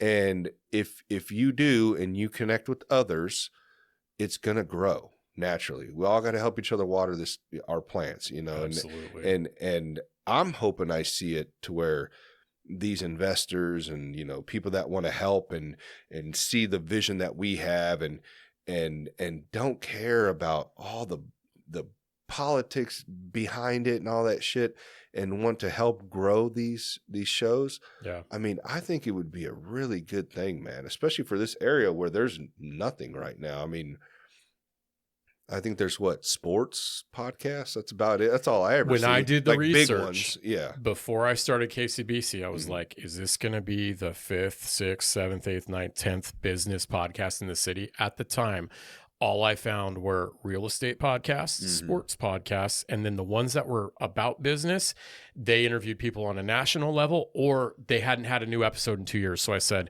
I'm going to go. Right. I'm going to do this. I'm going to be the person. We'll see how long it lasts. We'll see how long I can do it, whatever. But like that, to make a point, I have coached others that are SMEs, right? Like for business, like if you're a handyman or you're an HVAC person or you run a company and you've got 20 years of knowledge, why don't you have your own podcast? Yeah. Why don't you have your own YouTube channel? Yeah. And we've seen people do that. Like there's a guy that I follow. It's so random. I'm not an arborist, but there's a chainsaw dude that does work in Oregon where he puts a GoPro on his helmet and he climbs 60-foot trees and he chops them down with his chainsaw. And I think it's the most badass thing ever. And he has a tree service and I'm looking at his views and I'm going, this guy's probably pulling at least 10 grand a month in ad revenue on YouTube, and the reason why people don't do it is because like it's a lot of work, right? But like, I feel like, again, that's part of the future is I've got a friend that I'm talking to right now and they're in a tough spot with their business and we're trying to figure out. And I said, the problem is you can't clone yourself and divide yourself. So how are you going to do that? And of course I'm not giving the answer because I'm in like coach mode. And it's like, you should probably get your content in a form of media that can be out there and be accessible while you sleep. What are those mediums? YouTube, right? Right. You know how to make a private link that you can only access if you have the link. There are so many tools available to us, but like, again, it's hard work, bro. Like, it's super hard. It's hard to sustain, but man, it's like the way of business too. Like, there are businesses out there, like they can use it as a recruiting tool. They can use it as a marketing tool. They can use it to spread brand awareness. They can use it for campaigns, nonprofits that they partner with. That's another thing. We've had some nonprofits on the show, but, the original point, I forgot the original point that we had there, but it's all good, man. I spiderweb a lot. Yeah. I spiderweb a lot, man. Yeah. No, but to go back on that though, on your podcast, because I actually want to talk about this. Yeah. So you're interviewing a lot of like small local businesses here, right? That's right. I've seen quite a bit of them. One of the ones that I seen, I can't remember her name. Is it Becca Pratt. Yeah. That was a good one. The recent one you had with the midwife, we were discussing. Clarissa Evans. Dude, yeah. Like she's awesome. But that's what I'm saying. I watch your podcast and I'm like, I didn't even know these people existed, and they're right here. That's so awesome. Even the midwife stuff, I thought that shit was like in like a middle of like a middle of nowhere type shit in some country that's third world. You know what I mean? But there's literally people here that do that. Every home birth is facilitated by a midwife. That's awesome, dude. Like I didn't, and I've seen like home births and stuff like that. I guess I never looked into it. And a simple, how long was that podcast? An hour? I think it was 58 minutes. 58 minutes. Yeah. Like I learned a whole bunch. Like I didn't even know, you know, love that, bro. It's neat. It's really is neat. And, and so with your business though, is that separate from your podcast, like what you have, what was it, a VAS Vocati ad servidium. In Latin it means called to serve. And so I technically, the podcast is part of like everything that I buy for the podcast, like, or that I invest in. It is a write-off for VAS because I had 5 minutes to learn, which was my thanks, dude. That's like the business coaching side. The other reason why I integrate KCBC in with VAS, or what I do, it's branded differently, but it's because like we talk about leadership. We talk about like business challenges. We talk about like, hey, you're a marketing guru. Like, what are the challenges that you've seen with your clients? And it's an education mechanism, right? Yeah. But you're more like a consultant, right? Is that what that is? Your business? Yeah. Like I would say I'm more of a coach because the consultant is like somebody that maybe you hire for a time and you have them come in, you have them look at some things. They give you a report, which I do. I call them threat assessments. I don't call problems because we will tolerate problems in our business. I call them threats, no matter what size they are, because it's like in tile setting, like if your grout joint is off by, a millimeter, and then you keep laying that way, you're going to have a 2-inch grout joint by the end of a 40-foot hallway. Right. And so we don't tolerate problems. We call them threats. I'm more of a coach because the agreements that I've had with my clients, it's on a continuous basis. So like one of my clients, actually, Emily Linhart, who was on the show, I walked with her through her business for about 8 months last year. And, she mentioned this on the show, and I was so glad, like as the guest, like I didn't want to like make it a pump for my business, but she said, hey, you really helped me tackle some things that like, I couldn't have figured out if I didn't have your set of eyes on it. Right. And so one of the things that I tell people is because they've assumed that because like I'm a business coach, I'm going to be like Deloitte and my rate's going to be like $5,000 an hour or whatever. But like for me, especially because it's in the beginning phases, like I'd rather just talk to somebody about what their needs are. And I've had people where I've told them. And you can work with them too, like you're starting out, you're trying to get your name out there. You want to see these businesses thrive. Absolutely. Yeah. And so much of that has to do with like my lean process improvement background. So to kind of sum it up, like Toyota post World War II, they're short on steel. because they had to, fuel the Wehrmacht, right? The German war machine. And so they start up Toyota, and the way that they made Toyota what it is today is because they were super lean, right? They were smart with their materials. They eliminated operational waste. Like we've got this acronym. It's TIM, T, Wood, and T. These are the 8 wastes. Okay, you got transportation, inventory, motion. T is the 8th one. It was added later. It's for waste of talent, waiting. Hospitals literally have rooms dedicated to waste. They're called waiting rooms, right? Like, why do you got to wait? Like, they literally have enshrined a waste because you've got to wait, right? And so then there's overprocessing, overproduction, and then defects. And defects are things that travel down the line. Like if you go to a restaurant and you order a double cheeseburger with bacon on a gluten-free bun, and the waitress writes down everything and she omits gluten-free bun, or maybe she writes down gluten-free bun and she takes it back to the chef. The chef just glosses over gluten-free bun. He puts a regular bun on there. Then the whoever brought it down the line and finished it and put the dressing on, they didn't catch that. They didn't stop it. So that defect literally traveled down the line, and then the customer found out about it.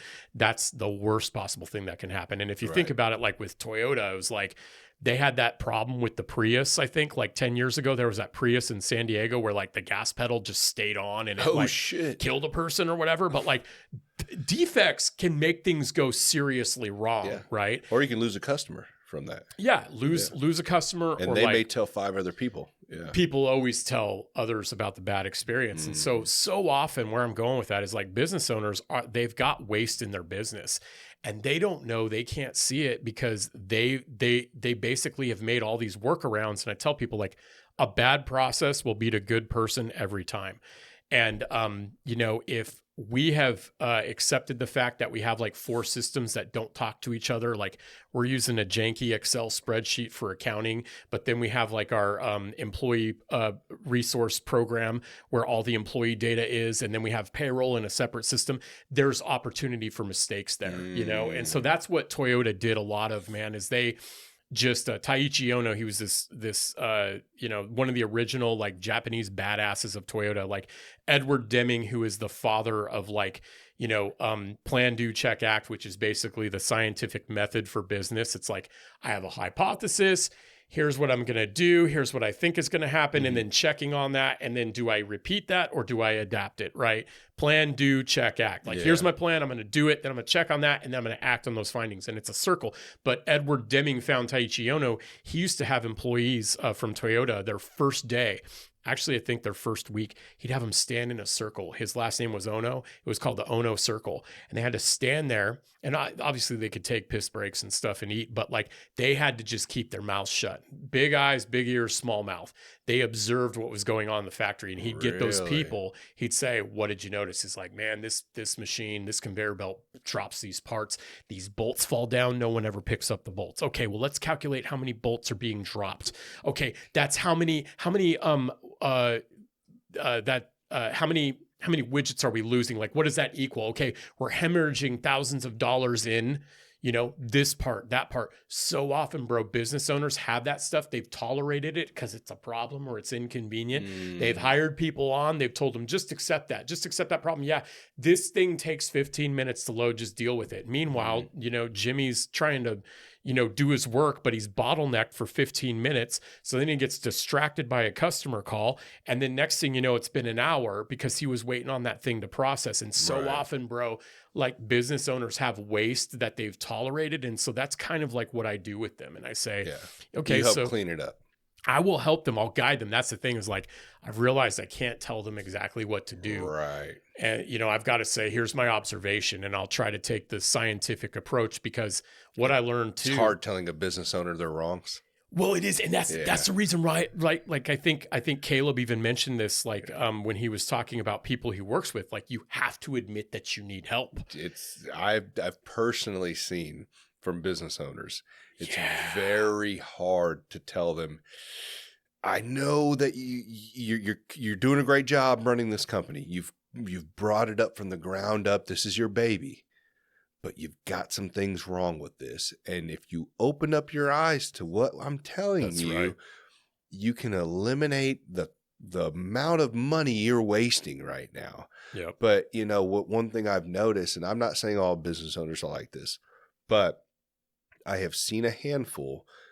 It's like that humbleness that we talked about. Like they really need that stripping of the ego and humble themselves. Absolutely. And it is difficult, man. I mean, I've had full on fights where it's like, I'm trying to fucking help you, man. Like just listen, Right. But, I think you just get burned so many times out there in this cutthroat business world. And it's just like, you don't trust anybody, That's like right. it's very difficult. How do you manage that, coming from the coaching side of it? Yeah, I It's think got to be difficult. Well, you'll hear it often with like consultants and coaches. They say like, I meet the people where they're at. Right. So like if they're in that prideful state and I have this gift of an interaction, even if it's not going well, it's a gift. Right. And I want to make sure that I walk out of that situation knowing that I didn't add any coals to the fire, but that I did inform them about like what I noticed. And I will tell people too, like I'll have sit downs. We'll do like a coffee connection or whatever. I tell people like coffee's on me first time we meet, and I'll just talk and I'll listen. And I've told people like, here's what I would do if I was you. And, I'll say, here's why I think I'm the guy to help you with this. Here's why I think, you could probably go and talk to somebody else, or there's a book you should read. But like, I'll always make sure that I'm meeting them where they're at and recognize that all business is personal. Yeah. People say, oh, it's not personal, it's business. It's like, you know what? All of it's personal, man. And all of it's actually spiritual too. Like business owners bring and tie in everything that they are into their business. And I think that's why you get such strong resistance. Like in these times, I had a business owner apologize to me because of the way they took feedback that I gave them. And it was great. Like the next day they called me and said, you know what, here's why I was so pissed about what you said. And they just kind of vomited out like what they were going through, what their emotions were. And here's why I think what you said was actually correct. And I want you to know that that's going to be marinating in my brain. And that's the thing, because I didn't get defensive back, and you learn this too, like in dealing with conflict with people. It's like, if you escalate, like they will escalate. And so if they start on 10 and then you're like, well, I better match that energy, because that's the thing too, is I can't have that ego going in. Then you find yourself in a debate. Yeah. Yeah. And what I've realized too, is it's like, if they're allowing me to even have this conversation, who knows how long it took them to get to this point? How many thoughts and how much inception had to happen for them to be even open to talk to me? To pry that hand open finally and let you in. Yeah, we were talking about the analogy of having that closed fist, like you're going to get stuck the bars, but if you open your hand, it can come through and you're free. But like realizing that like, I'm with them in that moment. I've got 30 minutes or I've got an hour to talk to them. There's no pressure on me. Like I'm just sitting there to listen to see if I can make this a value added conversation for them. What are some of the biggest issues like that small companies face? Like the struggles that they're facing to kind of take their business to the next level? Being everything. Yeah. They're the marketing person, they're the operations person, they're doing sales, and guess what? They're anti-social media, but they got to do social media. They're parents. The fact that we do not raise entrepreneurs in our society. We teach people from a young age how to follow rules, how to sit at a desk. This is your curriculum. Yeah, sit down, shut up, learn. And we're not. I think there's maybe some high schools that are doing it, and maybe some private schools that are starting it earlier than later, but teaching them about, sales, marketing, the importance. It's funny because like a lot of people are criticizing this younger generation right now. I've gotten to do some career fairs recently. I went out to Missouri Science and Technology. I went out to another school, University of Arkansas. I'm so impressed by some of these younger kids, man. They are so sharp. I've said the same thing too. Everyone wants to bash the young, but there's a lot of smart kids. Some of these kids, it's like, man, I've told some of them, like I've said, if my mindset was what yours is right now at age 20, like, oh my gosh, like, and I'll encourage Because them. we But didn't like, have all the shit they have, all the yeah, videos, all the access to all the yeah, education, and you don't have to go to college to be educated nowadays. You absolutely, can dude. get on literally YouTube and learn whatever you want on there. That's right. It's But, insane. if you think about when you ask about the challenge of business owners, a lot of them, they're raised in the generation you and I are raised in, or, they're baby boomers and they've retired and they've realized that like they need to start something, but Yeah. like the skills that it takes to be an entrepreneur, like it's a completely different muscle, right? Yeah. And so much of it is unrelated to what they're actually good at. Right. If you think about it, it's like actually being a successful business owner has to do more with grit and the ability to learn and the ability to adapt and the speed at which you iterate, the speed at which you take in feedback, the speed at which you filter shinfo. You know what I'm saying? Like you have to be able to do that. Mhm. And, Grant Cardone is one of my favorites, bro. Like I just love his perspective on business. Like I read the 10X rule, like I'm a huge fan of that approach. And he said something one time too, and this is where it's kind of the opposite of what I'm saying. He goes, some of you listen to too many people in your life. He goes, you need to actually just stop listening to some people and just do what you know you should be doing. Andy Frisella is another one of those guys. He's like, you know what you should be doing every morning. You know you should be getting up before the sun comes up. You know you should be walking and journaling and doing, your prayers or your gratitude, but you refuse to do that, right? Yeah. So I know they always look at that shit as like, oh, that's foo-foo shit. Like I don't need that. I just need to grind for 18 hours a day. And it's like, dude, like take care of yourself. Absolutely. If you're taking your care, like you're at the gym at like 5 a.m. every day. I see your posts on your stories, man. Cheers, baby. Like how much does that how that helps you? Does it not? It does, bro. Keeps you zen, keeps you fucking balanced. Like let out all that stored energy that's building up, putting the hate into the weights, bro, because their life is hard, bro, and it is the part of for me and what I'm encouraging a lot of these business owners to do too. And I'm not a health coach or anything, but I will ask them about that. I'll say, man, well, what's your day look like? It sounds like your kids are getting the drop on you every day, because I know the kids are getting the drop on me. Again, that's not the kids' fault, right? They get up at 4 a.m. every morning. It's like, bro, they're trying to learn how to be human beings. And like, if especially let's talk to men here, right? Like, if your kids are getting the drop on you, like it's obvious what you need to do. Like for me, for these 5 a.m. things, I wake up at 3:50. I come out to the counter. Literally everything is set out. I have my protein, my creatine, my glutamine, my blender bottle. I have the pan that I fry my eggs in. I have the olive oil spray. I have the loaf of sourdough. I have the eggs taken out of the Costco container because that container goes every time I open it. I have the egg whites next to it. I have my apple cider vinegar and my lemon juice mixed in 4-ounce restaurant containers so I can shotgun them. Bro, I've applied all my background to this thing because I'm not going to get got. Yeah. I've spent so much of my life getting got, bro. And just to segue out of the business owner thing, it's like a lot of business owners, man, they're getting in their own way. And to be honest, they can't admit that they don't know what to do next. Well, I've seen a lot of them too are like all over the place. I think routine is so overlooked. Oh, gotta have a routine. Give me a fucking routine, bro. Like just what you said, you set all that shit out the night before, so that way in the morning there's no fucking excuse. My weightlifting shoes are by the counter. My sweatpants. I walk out in my boxers. Yeah. I walk out half naked to the kitchen because no one's there, and I put my clothes on, bro. Everything's the details. timed. Everything's timed. Yeah. Like I take my morning dump probably about 4:30 every morning, and then I get to Beastified, and the 0500 gang represent, bro, because like it's catching on like wildfire over there. That's awesome, like, dude. Been bussing in there. And even if morning's not your thing, then do it in the afternoon. Do it whenever, because I understand some people do better late at night, some people do better in midday. I get that, but you got to do something. And I'm not saying you got to go lift weights, but find something where you can break a sweat and hard things. Exactly. If you are not facing hard things will break your ass on the waves. And that comes back to like, this whole outcry with the election and politics and things like that. Mm-hmm. It's like, I've tried to not allow things that I can't control me. Yeah.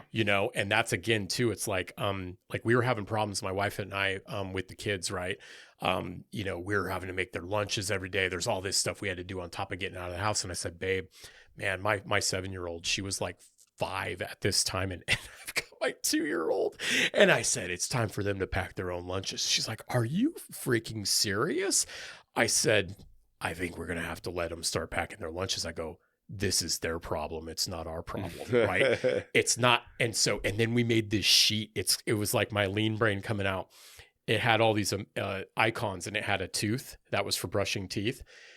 We added like, get your clothes out the night before. And so like my kids now, bro, it's like, I know it sounds like I'm running a military school. No, I don't think that at all. I think that, but like the kids are getting the routine because I'm trying to teach them like, man, get the jump on your day. Yeah. Willow, my daughter, she was complaining about, she's like, I do this every morning. I go, baby, if you set it out the night before, you don't have to think about it. And now she's getting that. And bro, my daughter's like getting disciplined, bro. It's amazing. I don't like when people judge people off of how they parent. I don't, because what all that matters is what's the outcome at the end, because what you're instilling in those kids, man, is good. Like like we said, routines. Like dude, brother.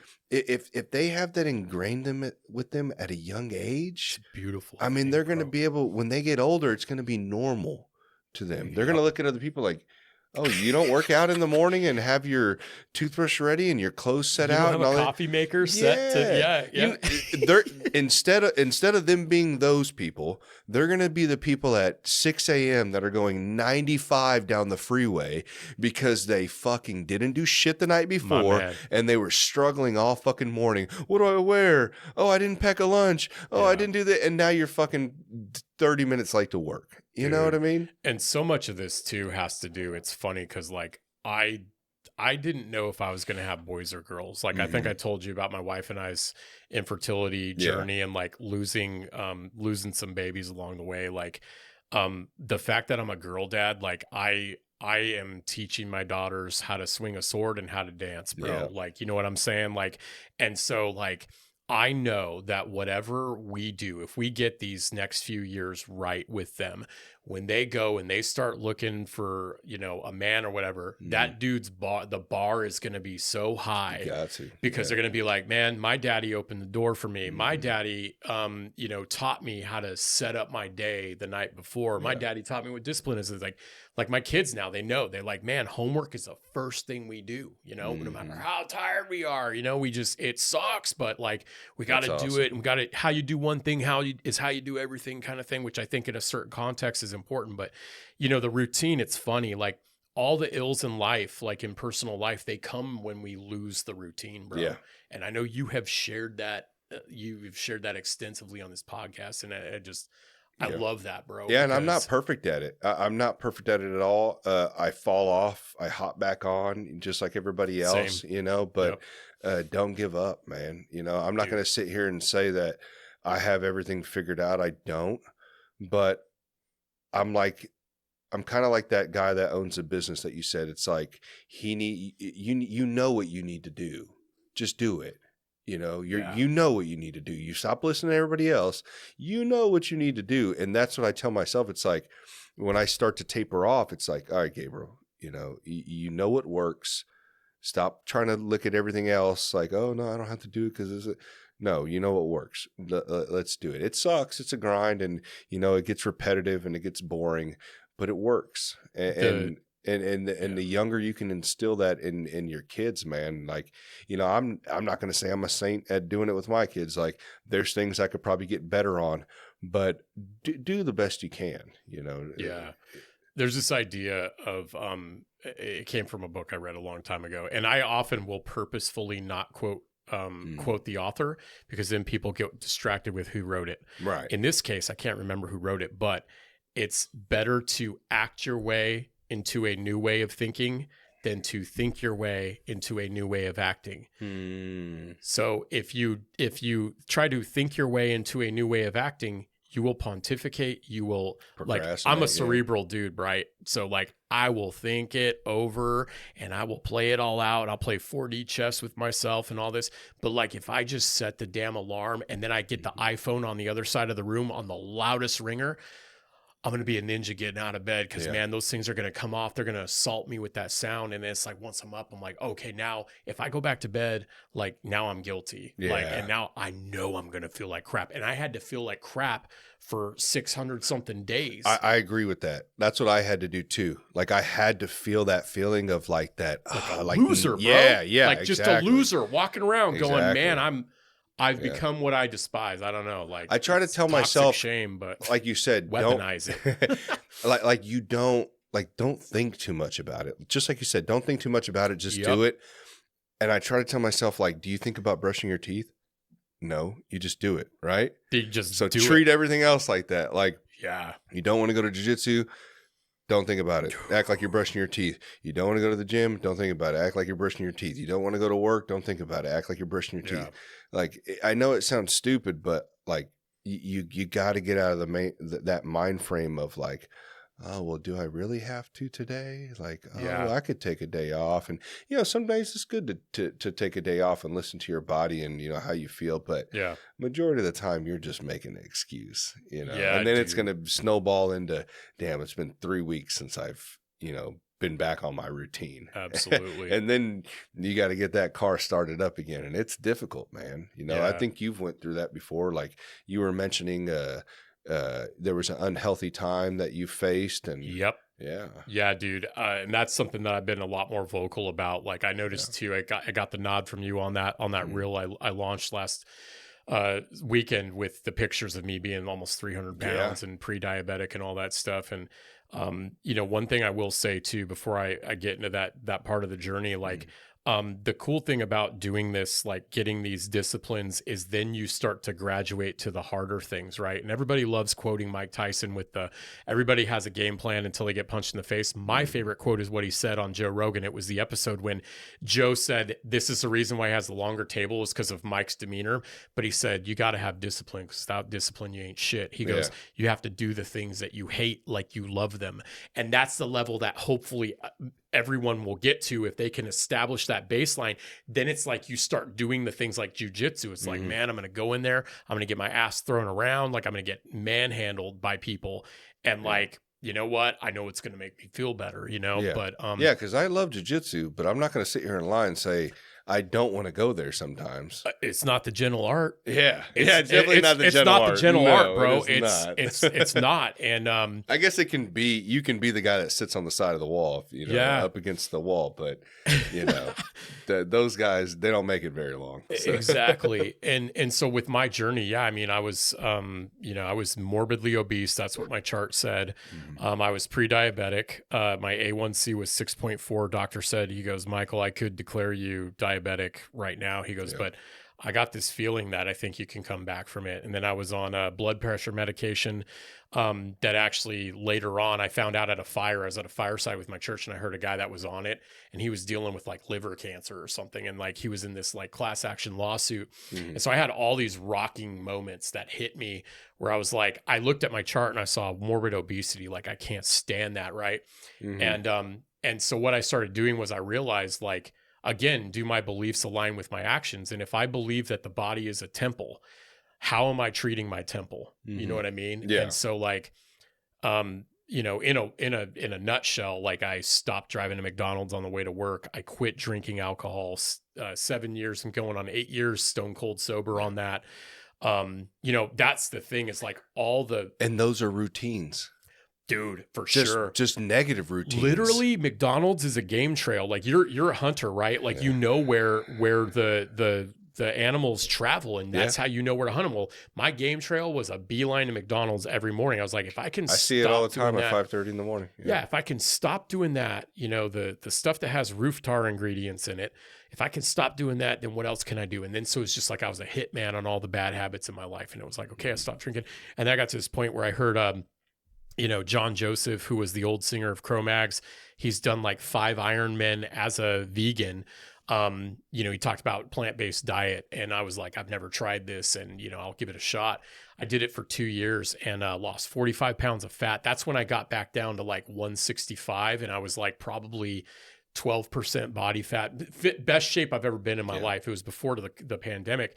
And I found out later on, there's a doctor who's broken down all the blood types. And my blood type does best on a mostly plant-based diet. Really? Right? It's a type A positive. I'm A positive. I say I'm a positive guy. But higher levels of cortisol in my system. And so like my body responded really well to, the hemp seeds and the beans and the Brazil nuts. I don't know if everybody should eat Brazil nuts. It's like one of the healthiest parts of the nut sort of food group for your heart and for your nervous system, the fats in it.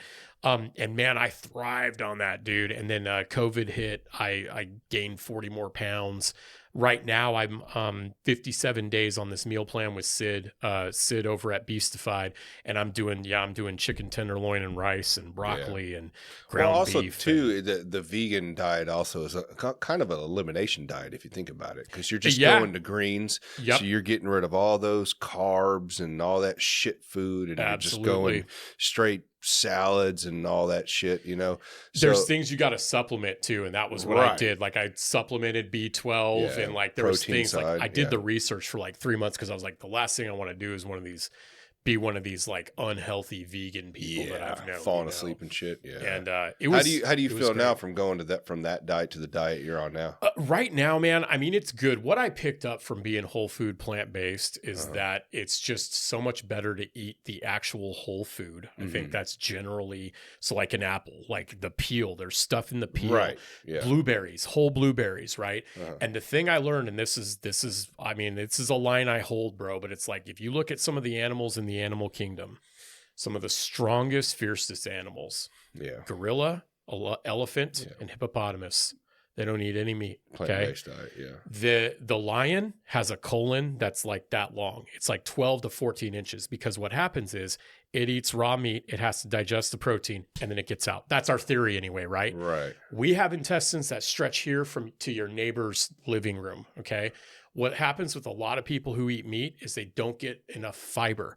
So what I did when I started getting back on meat was like, I go, hey, at the end of every steak, I finish it. I put beans in my belly because the fiber, I take organic psyllium husks. So like, that's what I do now. Cause like when Sid put me on this diet, he goes, we could try plant-based. He goes, but bro, it's going to be a lot of money, man. You're going to be supplementing and all this. And I said, it's cool. Like, it's not that I can't handle meat, but I'll just do this high protein diet, get some carbs for some energy, and then like very minimal fat. Right. And what I do is I make sure after all my meat meals, for eggs in the morning, it's okay because I do the glutamine, the egg whites, and the eggs, and then I have the apple cider vinegar and digestive enzymes. So like, and then I go work out. My body just it like flash boils in my stomach. Right. But with the meat, I'll integrate some psyllium husk, organic psyllium husk. It's like, God's Metamucil, basically. Metamucil is that shit that like old people take. The powder stuff. But like, bro, like to keep the fiber, keep the meat going through my body so that I don't have it sitting in my intestines and leaching. Yeah. Because man, I don't buy grass-fed beef all the time, and some of the stuff I eat, man, who knows, man, is probably raised on hormones or whatever. Right. I don't want farming. I want it sitting in my system long enough to get the benefit, and I want to get it the hell out of there. Yeah. You know what I mean? And so I know, and I've had Mitch Thompson on. He's the author of that book. I don't know if you've ever read that. It's really good. Haven't yet, but it's on my list. It's on Amazon. It's really good. Yeah. He went to an all carnivore diet. And that has really helped him out with this Crohn's. Yeah, dude. A lot. I mean, dude, his documentary on YouTube, I'll send it to you. I need to watch that, bro. I've got it in my favorites. He's got recordings of him at like North Kansas City Hospital, these doctors just pushing prescription drugs on him. It's crazy. And he literally went, did the carnivore diet, which is pretty much like a plant-based diet, elimination diet almost. Yep, absolutely. And but I mean, he's got a ton of stuff in there, and I don't want to speak for him because I'll probably fuck it up. But he's broken down, and helped me on my diet. Like I was eating a lot of carbs, eating a lot of I've always been good with meats and stuff like that, but I didn't know, you think about the rice and stuff like that. Like I think energy and stuff, Yeah. and I know I've talked to some bodybuilders and I've had them on the show where it works for them, but like you said, everyone's different. Yeah. And I noticed when I was eating rice all the time, dude, the inflammation and the bloatingness I got Yeah. from it, I mean, it I was should have insane. clarified too. We substituted potatoes for rice because I have the same thing. Oh, really? Yeah, so I'm doing potatoes now instead of rice. Oh, you substituted rice for potatoes? No, okay. Potatoes for rice because I was having the bloating with the rice. Oh, okay, So yeah. I Dude, misspoke on the rice. The rice, man. I mean, it was. I think I'm going on 3 months, I want to say, or 2 months. I don't know how long it's been, but dude, I dropped like 20 pounds. My man. I feel good. I freaking after love I that. eat, because usually what I eat is I'll eat a meat and a veggie. Yeah. And dude, like you were saying, we sleep on that fiber because like that, like having that, the vegetables go in and just help clean out your system. It's like Scotch Brite for your intestines. Like, it's literally like whisking out, oh yeah, take Metamucil. I used to take that stuff. Like you'll see like black shit coming out of you. You're like, what the fuck is that? And what I haven't done, shout out to Felicity at Modern Colonics. I haven't gone down there yet, but like that's something that a lot of people have done. It was funny. The first time I ever saw that was on Jackass when he had to get the colonic or whatever. I didn't even know what it was. Is that where they clean out your colon? They flush they stick a tube up your ass and they flush I hear women talking about that all the time, and it's like, girl, just eat better. That's it. Like you don't have to go and do like if you just change your diet, like you can avoid having to go do this. Well, I don't know about it on a regular basis, but like for me, like with colon cancer, like kind of running in my family, it's something that I've thought about doing, you know, and but having the high fiber, like constantly making But you're doing it now, right? Right. I mean, with your diet, it's naturally cleaning out your absolutely. I would think. I don't know. I'm not a doctor. Having the higher fiber, I mean, it's good. And I feel a lot lighter. I feel like I can move when I do that. And so, But on the subject of that carnivore thing, I remember Michaela Peterson, like her whole thing, like she beat something else as well. But her dad, Jordan Peterson, he spoke about a lot. I've seen even UFC fighters like God, what's that guy's name? He's a hunter. I don't know. Michael Chandler. He had a bad case of what's that skin disease called? A lot of people get it on their skin. It's like big rashes. Not eczema. No, and it's not like I don't know what the fuck it's called. I can't remember. It's called something. A buddy of mine has it too. It's where these big clumps of red patches start showing up on your skin. And he switched to an all meat diet and it cleared up. Right. Which I really want to do as well. I'll admit I'm being lazy about it because I get a lot of stuff on my face, like red patches and stuff like that, dermatitis. Right. But I've heard a lot of good wonders from it. The approach I take too with the diets as well, like is like everybody told me that the whole food plant-based thing was stupid. And that's part of why I did it. Oh, really? Just to see? Because again, going back to my punk rock, my rebellious roots, and I go, man, we'll see what happens. And for me, carnivore, now that's the thing that's been coming up lately. And I'm like, you know what? I've never tried it. I'll try it.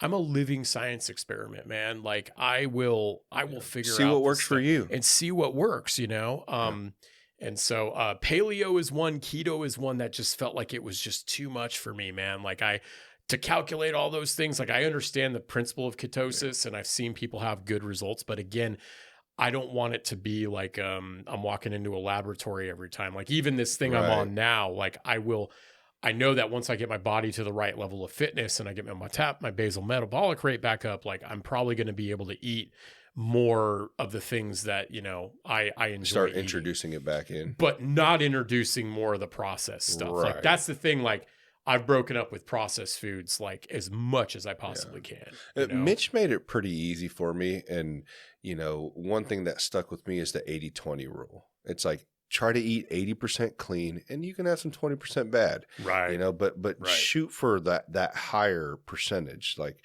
Absolutely. and you'll be fine. Cause I'm probably never going to be the guy, like you said, that calculates his macros and like weighs everything and do all that stuff. Right. But when he told me that, I literally stuck to that. I'm like, okay, 80% of the week, I need to eat fucking good. Okay. Yep. 20%, I know I'm going to end up at Taco Bell at some point, one of these weeks, or one every couple weeks, or Life once a happens, month, and or I'm just yeah, gonna, you know what I mean? Or my kid will be absolutely. like, Dad, I really want Taco Bell. It's like, Culver's is you're right. ours. Or Yeah. Can we go to Culver's. Culver's? Yeah, My 4-year-old. exactly. So you got to live a little. You know what I mean? Absolutely, I'm dude. never going to be that guy that's eating chicken and rice or chicken and potatoes Right. every day. And I understand the repercussions from it, Yep. but, Absolutely. I also like to smoke cigars and, drink a little bit every now and Right. then, I like to live. So, Absolutely. but as long as I'm keeping moderation in that, that's the goal in Absolutely. anything in life, really. I mean, Right. moderation is key. And I didn't have that at one point. I was in the same boat as you. It's like overweight, you're not eating, you're doing 80% bad and 20% good. So Basically, like, slowly killing myself. Yeah. Like, and that's the thing too, is that apathy, bro, and that stuff. I mean, man, it leaches into every area of your life, and I feel like we have to be hyper vigilant about it. I know that term gets a bad rap, but like, being on guard to say, because man, the world is constantly trying to like pull you away from the things that are good, that you should be doing. And, Right. it's someone recently said on my podcast, said, man, dying is easy. There's a lot of men that say like, oh, I'd die for my family. It's like, but would you live for them? Oh, dude, I've said that. I've said that to some people. Yeah. Yeah. You can say all day long, oh, I'd die for them. Why don't you try living for them, man? Like, why don't you try changing your life? Why don't you try being the role model that they need? Instead of always saying it verbally. Like, words mean nothing. Actions. That's what you need to do. Absolutely. And I'm not saying that I'm some role model for my children. I hope one day they see all the things that I've tried to do and show them, and I know I'm not perfect, but I'm trying to be better every day for them. That's all we can do. That's really, really it. But time will tell. Time will. Also too, like you say, like if you're gonna treat yourself like that and you're gonna eat like shit and you're gonna continue doing these things that are not good for you, what do you think the result's going to be around in your life? In your business, at your work, in your family and friendships. Like, if you're not treating yourself good, if you don't feel good, if you're not going to be able to be like I don't know how to describe that. Like, you're not going to be what you could be if you were healthy, Right. at that top tier of living the good life that you could be if you took care of yourself, Absolutely, and we look dude. past that. We're like, oh no, I'm fine. I thought I was fine when I was, living the way I was. And Right. now I look back and I'm like, holy fuck, dude. Like, and I Dude. wasn't even as bad as some people. I wasn't 300 pounds or 400 pounds. Like, I wasn't having to, walking, 50 feet and out of breath, but I was overweight. I did look like shit. I felt like shit. And I didn't realize until the blinders were taken off and I finally changed.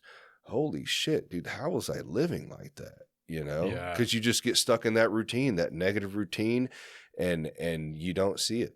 Yeah. You become accustomed to it. The frog boiling in water, like Slowly. tired old analogy. But the other thing too that I think men do is like we start to say like, oh no, we don't need to be surrounded by other men that are going to challenge us, and like that's where I think too, like a lot of things in my life have been from like, dudes that, saw something and saw a need in me that wasn't being met, or an observation like, hey bro, you're a lot smarter than this, or like you could do this with your skill set, and like even in the band, bro, it was like I looked back on that time, and there's been times in my life where I go, man, I should have just went back to college. Or 9/11 happened like while I was working and getting ready for a tour, and like I look back and I was like, man, I should have joined the armed forces for a time, right? Like I look back on these things and I go, man, I should have done this. But like when I was touring and like we weren't getting paid by promoters, and sometimes we had to threaten people to pay us,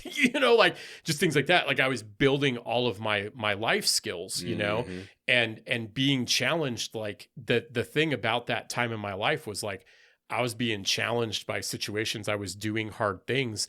But when trouble found me, it was when I separated myself from those things. And I Mm, said, nah, you know what? I'm going to get a 9 to 5 and I've got my pretty wife and, like she loves me no matter what. Right. So like, I'm going to let myself go, even though that's not what I intentionally said, but soon enough, yeah, you wake up, that path is slow and steady. And then you realize like, whoa, I had people that tried to break through to me and I didn't listen to them yeah. because I had pride. Or a couple of my first bosses, they would say like, hey, Michael, you're 5 minutes late, man. Like, what's going on? And I'd say, I'm just 5 minutes late. You know what I mean? And it Yeah. was like, Making excuses for no, it. Yeah. man, like making excuses. And it, there's that personal accountability that has to come into it. But I just, I don't know, man. Like that's the problem is, I think it was Chesterton that said, men live lives of quiet desperation, Mm-hmm. and life kind of has a way of trying to beat our spirit out of us and Yeah. like, emasculate us. And, Mm-hmm. I know that's something that we've seen a lot of, in the last few years. I mean, there's terms like toxic masculinity, and I had a guest recently who he was talking about that term, and he's like, I know what toxic masculinity looks like, and I think we'd all agree at what toxic masculinity looks like, but we need real masculinity, and Yeah. like, real masculinity comes from like you've talked about it on jiu-jitsu. It's like when your capability in a fight, it's like you're quiet about Yeah. these things. Like, Yeah. actually when you avoid a fight, that's a good day for the other person. It is. You know what I mean? And like, but like real masculinity is like owning your mistakes and where you're at, Yeah. and, Like you said, personal accountability too. Like, yeah, people need to open up their eyes to really what's around them. And like, right. even like you said, kind of list, like you shut people out and you don't listen to people's critique because you feel like you're being threatened, or you feel like they're bullying you or downing you or whatever it is. It's like, to put, the gym in, as an example, if I were to go there and act like I know what I'm doing, instead of listening to the people who have been doing it longer than me, or see it from a different angle, because I can only see from my eyes, I can't see outside. Right. If I was to just not listen to them, I would never progress. And that's the humbleness that we're talking about. And that bleeds into everything: business, family. Like, if you just think you're this perfect dad, like, you're going to be in a real shock here in 20 years when your kids get older and they say, well, Dad, no, we didn't really like this, and this, and you could have done this. Yeah. Like, or husband to wife. That's a big one. Yep. A huge one. Why do you think divorce rate's so up right now? It's Over like we're not 50% listening to now. each other, and it's so easy to restart. And it's, and I'm not going to say, there's different reasons, there's different situations. I totally get it. But like, we need to start listening to each other and trying to find those trusted groups to where take their criticism, take their advice, and sit back and just think about it. Don't implement it right away if you don't want to. That's fine, but think about it.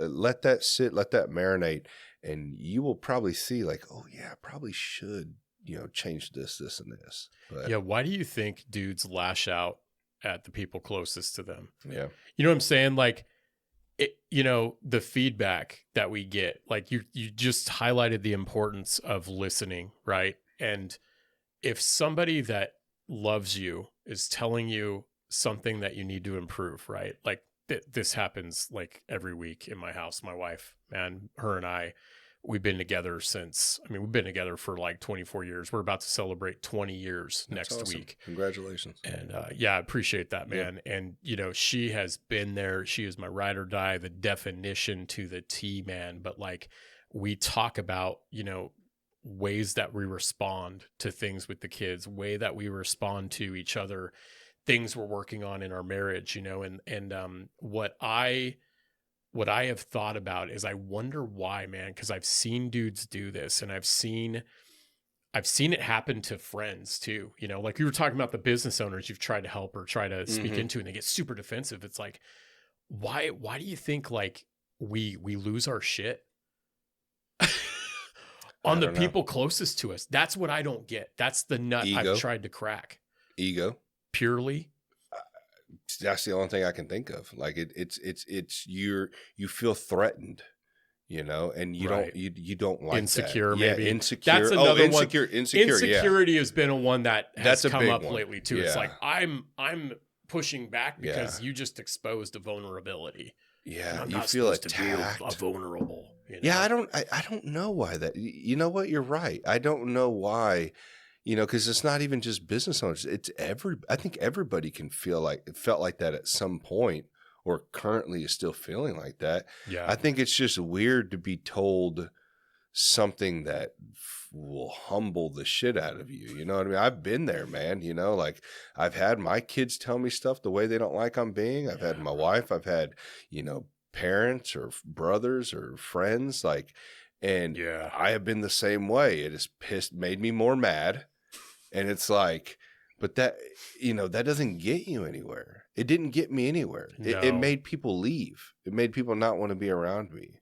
And that's Absolutely, a bro. horrible feeling, man. And the more you open up and you just listen, especially to those people, like those are trusted people, Right. you know, and I know that not everybody has that. I get that.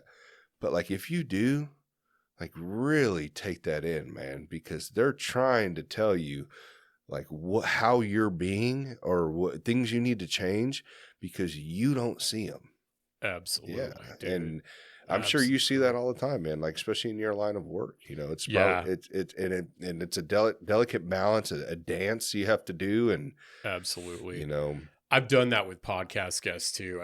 I've told them after I edited it and I've watched it one or two times, like I actually told the guest, I was like, hey man, I think you're a little hard on yourself on this subject. Like, I just want to tell you what I see. Right. And they were appreciative for that. I had somebody do that for me actually this season. They said, man, you know, I remember we talked about this one thing and you edited it out. Yeah. You know, they remembered Really? this thing we talked about. It was 30 seconds and they remembered that. And I was like, man, here's why, you know, here's how I felt about it. You know what I mean? And it's just like, oh, dude. And I feel like too on podcasts, it kind of gives you a time to be able to help each other out and compliment each other and have a conversation where this isn't, you know, interrupting you. You know what I mean? Because like, think about it. We don't, like, even in your own personal life, I feel like everything's just go, go, go, go, go. Like, you don't have time. Like, you forget to make time to do those things. Yeah. Yeah, that's pretty neat. You know, you're able to network with some of these people and boost them up and help them out. And I'm sure they do the same for you too. Big time. That's why I call it a tribe, you know, and that whole thing about being a tribe, it's like, it's more than a family. Like a tribe goes to war with one another. Like, tribe looks out for each other, you know, cares for one another. We have, my wife and I have a tribe, like our church, we're part of KC Underground. Like when I got laid off, bro, like we shouldn't have a house right now, you know, like the community that we've built, like, with our neighbors and within our church and with the podcast, like that's awesome. It's been huge, man. And, you know, the thing too about communication is like this is 2-dimensional communication. Like my face is removed from it, my reaction, like everything. And it's like people can respond whenever they want. Right. And like sometimes people don't respond at all, you know, but if you're maintaining face-to-face interaction, it's like there's something about that we can't lose, dude. We can't lose that. Yeah. You know? That old sit around the campfire and tell stories and talk with one another. Yeah. Dude, it's our becoming less and less. Dude. Yeah. Big time. Yeah. And I hope to see it like kind of swing around and, you know, I mean, people would be like, well, it's still on the phone. I have to listen to it on the phone or on my laptop, blah, blah, blah. But man, I mean, take what you got because this is what it is. You know what I mean? Would we love to be able to all in a big community come around? Like, you know, you have churches and stuff like that too, you know, which are good for people, you know, to be able to come in and mingle and connect and stuff like that. Absolutely. But, you know, some people that don't have that, you know, this is kind of the next best thing that they have. Absolutely. So, but, and another thing too, you know, before we wrap it up right now, I know you're dealing with a lot of local businesses, small businesses. Yeah. One thing I've always wanted to touch on, just being from the employee side that I see, start treating people not like a number or, you know, what can you bring to me? And I know that we have to all bring something to the table, but these are all human beings, man, that you're dealing with. Absolutely. And I hear these people talk on the floors. Like, this is a big reason why I got into podcasts.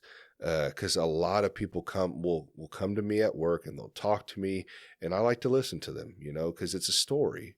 I don't need you to have a blue check mark to care. Like, I'm interested in you and your life and how you got here and what you're dealing with. And the biggest thing that I hear from like employees, it's like they don't even care about me. Like they don't care if I'm there.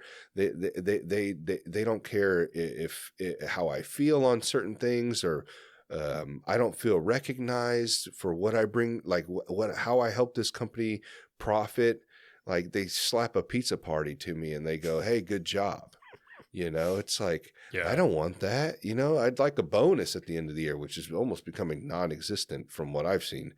But yeah, man, the employees just want to be felt valued, not that, oh, I can replace you. Kind of like that cutthroat, like he said Elon Musk is, very cutthroat, has no soul. Like, dude, we say that all the time about like the shit we buy. Like there's no love and passion to some of these things. It just breaks after fucking 3 months, or, what wears out after, like, it's the same thing you're doing to employees, man. It's like there's no love, no connection, no like community anymore. It's more of just like, hey, get in, let's get this going, let's make money. Come on.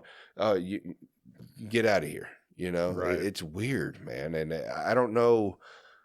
I don't want to sound like, because I'm sure they'll just be like, oh, another one complaining, oh, you're being paid, you should be grateful. It's like, man, isn't there much more to this? Yeah, like, absolutely. I understand business. I get it. I totally get it. And I know the people that are running these businesses, they have a lot going on. I completely understand. But man, the employees are the heart of your company, man. It's the most valuable resource of any company, and it's the talent. And the thing that I'll never forget this, man. I read this, and I've seen TED Talks on this principle, but somebody said, the economy used to be one of hands, and that was like, the Industrial Revolution. And then it was one of minds, and that was like the IT boom and technology. And the economy right now and of the future is one of hearts. Mm-hmm. And, Dale Carnegie, man, he was one from back in the day. He wrote How to Win Friends and Influence People. I think it was like 1913 when he wrote this thing. Really? He has all these basic concepts. Like, he's like, be more like a dog. And he has this whole chapter on being like a dog. He's like, when you see a dog, what are they doing?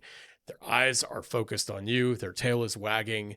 They, like, you are their entire world. And he's like, he's like, remember their name. He's like, don't be thinking about what you're going to say. Remember their name. Mm-hmm. And there's all these ways that you can treat people like actual people. Like, I've had people say in different walks of life, like when I had a conversation with them, I'm sure you've probably heard something to this effect of like, thank you for seeing me, and like seeing me as a person. Yeah. And like, I get this feeling like you're probably like a sage wherever you go. Like, people are looking at you like, Gabe, man, you wouldn't believe what happened today. Or, man, what about this? And you're just like, yo, tell me how people do that, right? Because you're actually there. You're with them. And companies, man, it's like they don't have a manual for that. And it's that if you think about like the small businesses that became big, it's like, man, at one point, maybe they were really good about that. But then they started adding other people to the business. And then, the profits and the operations and all that stuff took precedence. But there are companies that are doing it well, I think. There's different engineering firms are getting more hip with the times. They're saying, hey, like, we want you guys, they're actually increasing PTO. They're increasing paid days off. I've seen that, yeah. And I can only speak from the manufacturing side. Like I said, I've got some years on the project management side. I've done in construction and stuff like that. Whew. But I'm mostly from the manufacturing side. And I just, man, they have not caught up at all, man. I mean, luckily the company that I'm at right now, they're really good at having like a, like going around, some of the people out of the office go around, hey, how you doing? Good morning, stuff like that. Right. There's still a couple of them that are those weird psychopath, like they don't connect, they have no people skills at all, man. Yeah. Like our GM right now is one of them. Oh my God, dude, that dude. I mean, I don't understand why the biggest thing that I would want from a person running a shop would be people skills, man. Like, don't get me wrong, he's probably great at creating process procedures, generating profit for the company. Yeah, but dude, that's great. But send him to some type of like people skill classes or something like that, or like I don't know what you're going to send them to. Some leadership classes, because some of these guys, man, I just don't. I don't understand how they get in those positions. That's the problem. That's exactly the problem. And it's cut and paste. I've seen it in many shops. They get, and this happens in every organization, because you're really good at a job, you get promoted to be a leader, even though you're devoid of any leadership skills. Right. And that is I mean, I've seen organizations do it. Some of them that I've worked in, they have a technical management path, and then they have a people leadership path. And the ones who have the people skills and are really passionate about leadership, they send them to leadership courses and they lead people and they develop people. And the technical ones, they get to stay technical and they get to stay nerds and, nerd out on the details and all that stuff. But like, it's like it's become really popular in leadership and management development cultures. Like, just because you're good at this thing does not mean you should be the manager of the department, because then, the effect of that is you're going to start losing people. You know? And people don't want to work there. The word spreads out, and then all of a sudden you got 2-star reviews on Glassdoor, and nobody was applying for your jobs because they heard that you're running a sweatshop, basically. Yeah. And that's how it is, especially in the machining industry. It's a small industry. It's a dying trade. And we all talk to one another. Right. So you can play this game of, well, they'll run out of shops. That's cool. But they'll just leave that field of work and go try something else. I mean, that's one big reason why I want to get out of it. And I'm looking at things in, tech and stuff like that, because I'm like, I'm tired of being treated like I'm a fucking child. I'm 33. I'm about to be 33 years old. And the way they treat these on point systems and all this shit. Oh, because you have one asshole who's late all the fucking time. Now we're all on a point system. Like, come on, man. Bro. We're grown ass. Like, if I'm 5 minutes late because I'm stuck in traffic, you're going to give me a point. Oh, well, we give you 16. How many working days are there in a year? You know what I mean? Like, Absolutely. come on. And I get it. If the machine's not running, then we're not making profit. But that's the whole thing. It's like, we're so caught up in just generating money. And and I don't have to work there. I get that. If you don't like it, well, don't work here. But dude, you're going to start losing people, know? And that's why I'm talking to you on this, because I know you're dealing with smaller businesses. It's like, the best advice I can give from the field side is like, start treating the people that are coming through those doors, the good ones. I'm not saying that, not the dumbasses, but like, treat those good ones like as if they're people, know? And I'm telling you, if you start giving them more pay or more PTO or more,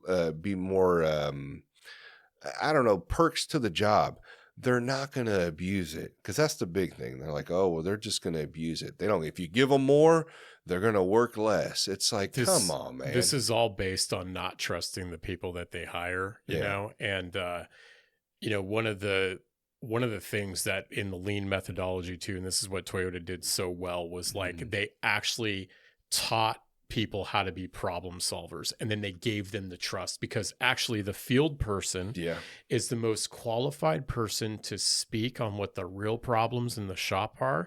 So if people are making decisions from the second floor or the ivory tower or corporate, but they never interact with the people actually doing the work, it's called the gemba. That's the Japanese term for where the work is done. And that was something when I was trained and I got certified in lean. It was like, if we were talking, because we all wore suits, and it was like, when I'd go to the nursing units, I'd wear scrubs that day, because if I walked in with a suit, it's like all their behavior, butts pucker up. It's like, and it's like, but if I came in scrubs, I could actually, I didn't look like a threat or weirdness to the patients and all that. You could have real conversations. Yeah, with them. exactly. Yeah. Like, pitch in, help where you can, all that stuff. And like, that's where like the best leaders that you've heard of, bro, they're the people like there's factories in Japan where like the leader, the manager literally sits in the middle of the factory with a circle desk. And it's like, people can just come up and it's like, they are in the nexus of the factory, because it's like, they're there. They're not, they don't get to be on the second floor. And so the best ideas come from the people doing the work, but I met somebody in an organization. They're like, we want to make, I think they had 7,000 people in the organization. They said the goal is to have 7,000 problem solvers by the year 2026. I was like, dude, yes. See, that's the thing. Like, again, if you, it's all that teach them how to fish. Like, don't go fish for them. If you teach people how to fish, they're going to be able to figure out how to find the problems. And then if you give them the mechanism to solve it, the pride. I mean, that's the thing too, is when people don't feel fulfilled in their work, they come back, they're terrible. They're not going to be as productive. Fathers, husbands, like, because they don't feel fulfilled in their work. And then that's where, like, our conversation about discipline. Yeah, you're right. It bleeds into their personal life. Bleeds I didn't think into about everything, that. because a man's pride is in his work, bro. And then he comes home, he's pissed off. He got treated like this at work. And then what do we naturally do? We take it out on the people that are closest to us. Oh, yeah. I had a hard day. And, like, for me, like, with my drinking, it was like, I had a hard day, so I drink. And then it was like, when I mowed the yard, it was like, oh, I'm going to have a drink. And it was like, oh, I got a raise, I'm going to have a drink, Oh, well, got good tax return, I'm going to go get a drink. It was like, damn, bro. And then you just surround yourself in this world of hurt. But a man's pride is so much in our work. I mean, that's why, like, when you go to an event, it's like, what the second question people ask you, it's like, okay, what's your name? Gabriel. What do you do? And it's like, it's an expectation in society. Right. It's like, oh, we tell them what we work because that's what our identity is. And that's part of my journey too, man. Like, when I got laid off, it was like, woo, man, I'm not an engineering manager anymore. That's not my identity. It can't be my identity. But so what is my identity? Who am I? Yeah. It's like, okay, I'm Michael. And I should probably talk about that too. Like, that's part of who I am. Like, I went by Mike forever. And I asked my mom one day, I was like, and this is part of my identity, right? But I asked my mom one day, I was like, hey, why'd you name me Michael? Because I was her firstborn. She goes, because you're my angel. I named you after the Archangel Michael. I was like, whoa. And it had this profound impact on me, because I was like, oh, wow. Okay. So I'm a protector by nature. That's my personality, like, in my mentality. And I was like, I asked my boss, I was like, man, I know I just got these, business cards. They say Mike Reisinger on them. Can I get them changed? And he was like, yeah, cool. So, like, I started, like, doing the research on my name. And one of the reasons why all of the angels, including Gabriel, have the EL, do you know this? In the Hebrew, or in the root word, it's like God, like it's El, right? Yeah. So if you think El, Ra, and then what's the other one? There's three of them, right?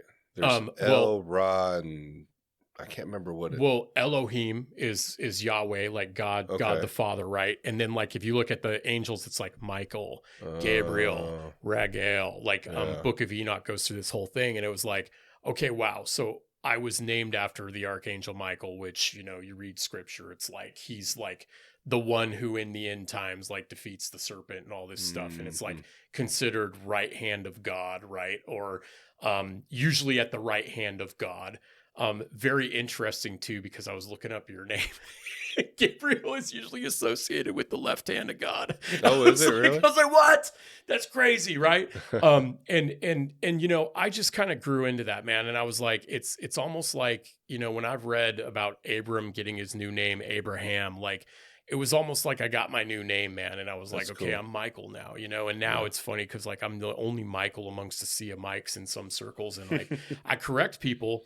And, when I get to bond with them and tell them why, they're like, oh man, that makes a lot of sense. Yeah. So that's why I'm so particular on names too. Like, if I can't say somebody's name, it's like, that's my problem. Like, I got to get it. And I asked you, I was like, do you go by Gabe or Gabriel? And I think you said, I always say I don't care, but my mother will tell you Gabriel. Like, that's what she'll tell you. So yeah. I guess it's never bothered me. Now, if you ask for my preference, I like Gabriel a lot more. That's kind of my preference. That's what I've saved you in my phone as, man. So Gabriel. That's my preference. But no, I totally get that, dude. Like, that's, I don't know. I hope somehow the work culture changes. And like you said, it's starting to in some fields. Yep. And those are the fields I'm trying to get into, because I'm telling you, man, like, even Jocko says this. He's like, when they think I'm a Navy SEAL captain or whatever he was, he's like, you think I'm just bossing people around and ordering them around? He's like, no. He's like, I gave the power to my crew and I let them make the decisions. Would he step in and, like, give them some advice? Yeah. but he ultimately wants you to own the plan, own the operation. Because if you don't own it, they're not going to put in their 100%, like, to make sure it's successful. Because they're like, this wasn't even my idea. I don't give a fuck. And I see that all the time on the floor. Like, guys just don't care. You wondering why they're not taking care of your equipment? You want to know why they're not fucking making sure they're getting out all this production that you're needing? It's because they don't care, because they don't feel like you care. It's really what it comes down to. And, you know, whatever has burned you in the past where you've given something to somebody, like, don't treat everybody as if they're going to be that person where they're going to burn you back. Like, it's naturally going to happen. You're going to deal with some assholes. You're going to deal with some people that don't care. But there's a lot of good people out there that just want to go to work. They want to feel valued. They want to make a decent living, and they want to go home. They want a good work-life balance. Absolutely. That's it. And if you can give that to them, people will stay. Like, Absolutely, we all know of those shops where it's hard to get into, or these companies where it's hard to get into because they treat their employees well, and there is no high turnover rate. I don't know when this whole, like, I know it's probably been around forever, but like these companies that just like turning and burning, man, like, who cares? Just get another one in. We don't care, you know, Right. fill a body. You know, I just don't see how that's sustainable. Yeah, Jocko is a huge influence on me, man, because what he does, what you're talking about, is decentralized command, right? And if you go through Extreme Ownership, I read Extreme Ownership, and it was kind of harmful. I need to read it. It was harmful for me at first because I owned everything, even things that weren't mine. Yeah. And then I read the Dichotomy of Leadership, which was the second book, and that came out years after. And I was like, oh, and they wrote that book to kind of clarify where they were at. But like the whole thing with Extreme Ownership is like, okay, you want your employees to own their mistakes. They need to see you own your mistakes first. Yeah. And Jocko would say, if you failed, what did I do to not prepare you to succeed? And owning that as a leader. And like, you know, I think the first line in that book, it says, if you're a leader, you must own everything in your world. Or it's like the second chapter or something. But it's like the employees will do as they see the leaders do. I've heard in podcasts people talk about Mahomes is the same way in football. You'll never hear him blaming his teammates. Bro. Yeah. I love him, dude. I love him. I'd love to have him or Brittany on the podcast to talk about like what Brittany's done with like Current and all that, dude. Yeah. I mean, I know like I try not to do hero worship and all that kind of stuff, but like, dude, Mahomes is such a cool dude. Yeah, he seems like a cool dude. I mean, every time he gets up on that podium, whether or not it's, you know, from what I've seen and what I've heard, whether or not it's his fault or their fault, like he's taking the blame, you know, dude. And that's what leaders do. You know, 100%, like you take the blame, you figure it out, you help those people. Instead of pointing the finger, just say, hey, how can we fix this? Like, what do you guys need? Absolutely. Simple. It's not a hard, at least I don't think it is. I don't know. I don't own a business. I totally get that. But I'm just trying to speak from the eyes of the employee that's working for that business. And, you know, I think a lot of things can be fixed. A lot of things can be figured out a lot more easy than what you think. Like, not everything is charts and graphs, man, you know. Absolutely. Like, get out there on the floor, talk to these people, you know, really. You know, I remember one time there was a GM that we had that told our supervisor to not eat lunch with us because you want to create that boundary.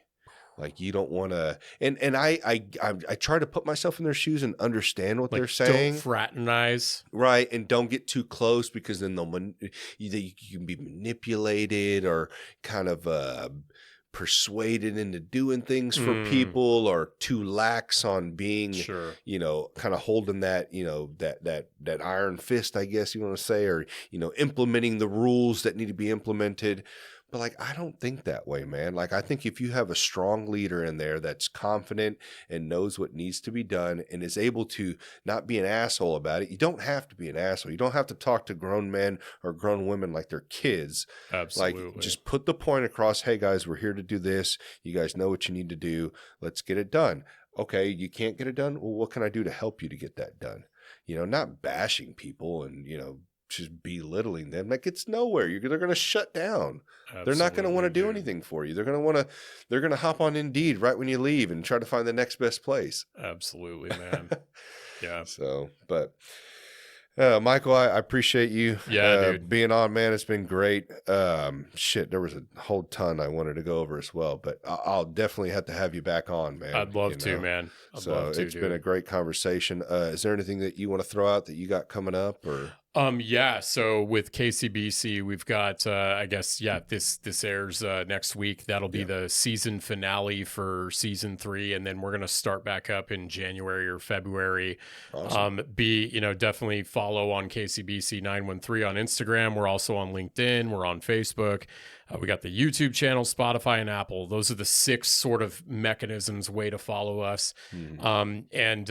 Like you said, getting feedback and engagement, that's so helpful for us to grow. Like, I mean, remember, like the people that we're having on these shows and like the people I have on my show, like these are your neighbors, like, and they're taking care of people in our community in Kansas City. And for people who are outside of Kansas City, like the stuff that you can learn from what's happening here, you can apply for your city, because I promise you, like, I know I've heard from people that, they're like, gosh, I wish my city had this. It's like, well, okay, you know what? Maybe it's up to you to start something. You know what I mean? And so, right. I don't know, man, but yeah, what an honor, man. What an honor to be on this show, dude. You got an awesome show. I appreciate it.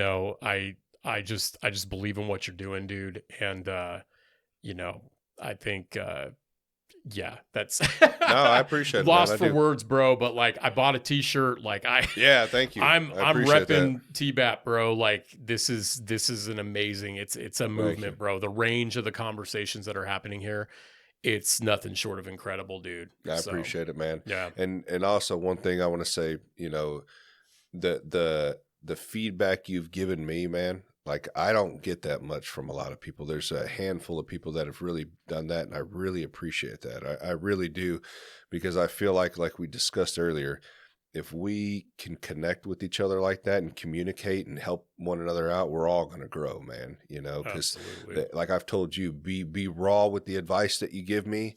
Like, don't sugarcoat it. Tell me, like what can help me. I'll take the criticism. It's not going to hurt my feelings. If we all do that for each other, man, I don't see why we can't, all grow together and create something beautiful here, with these conversations. So takes a village, bro. Yeah, it does. So thanks again, Michael. I appreciate it, man. Appreciate you, bro.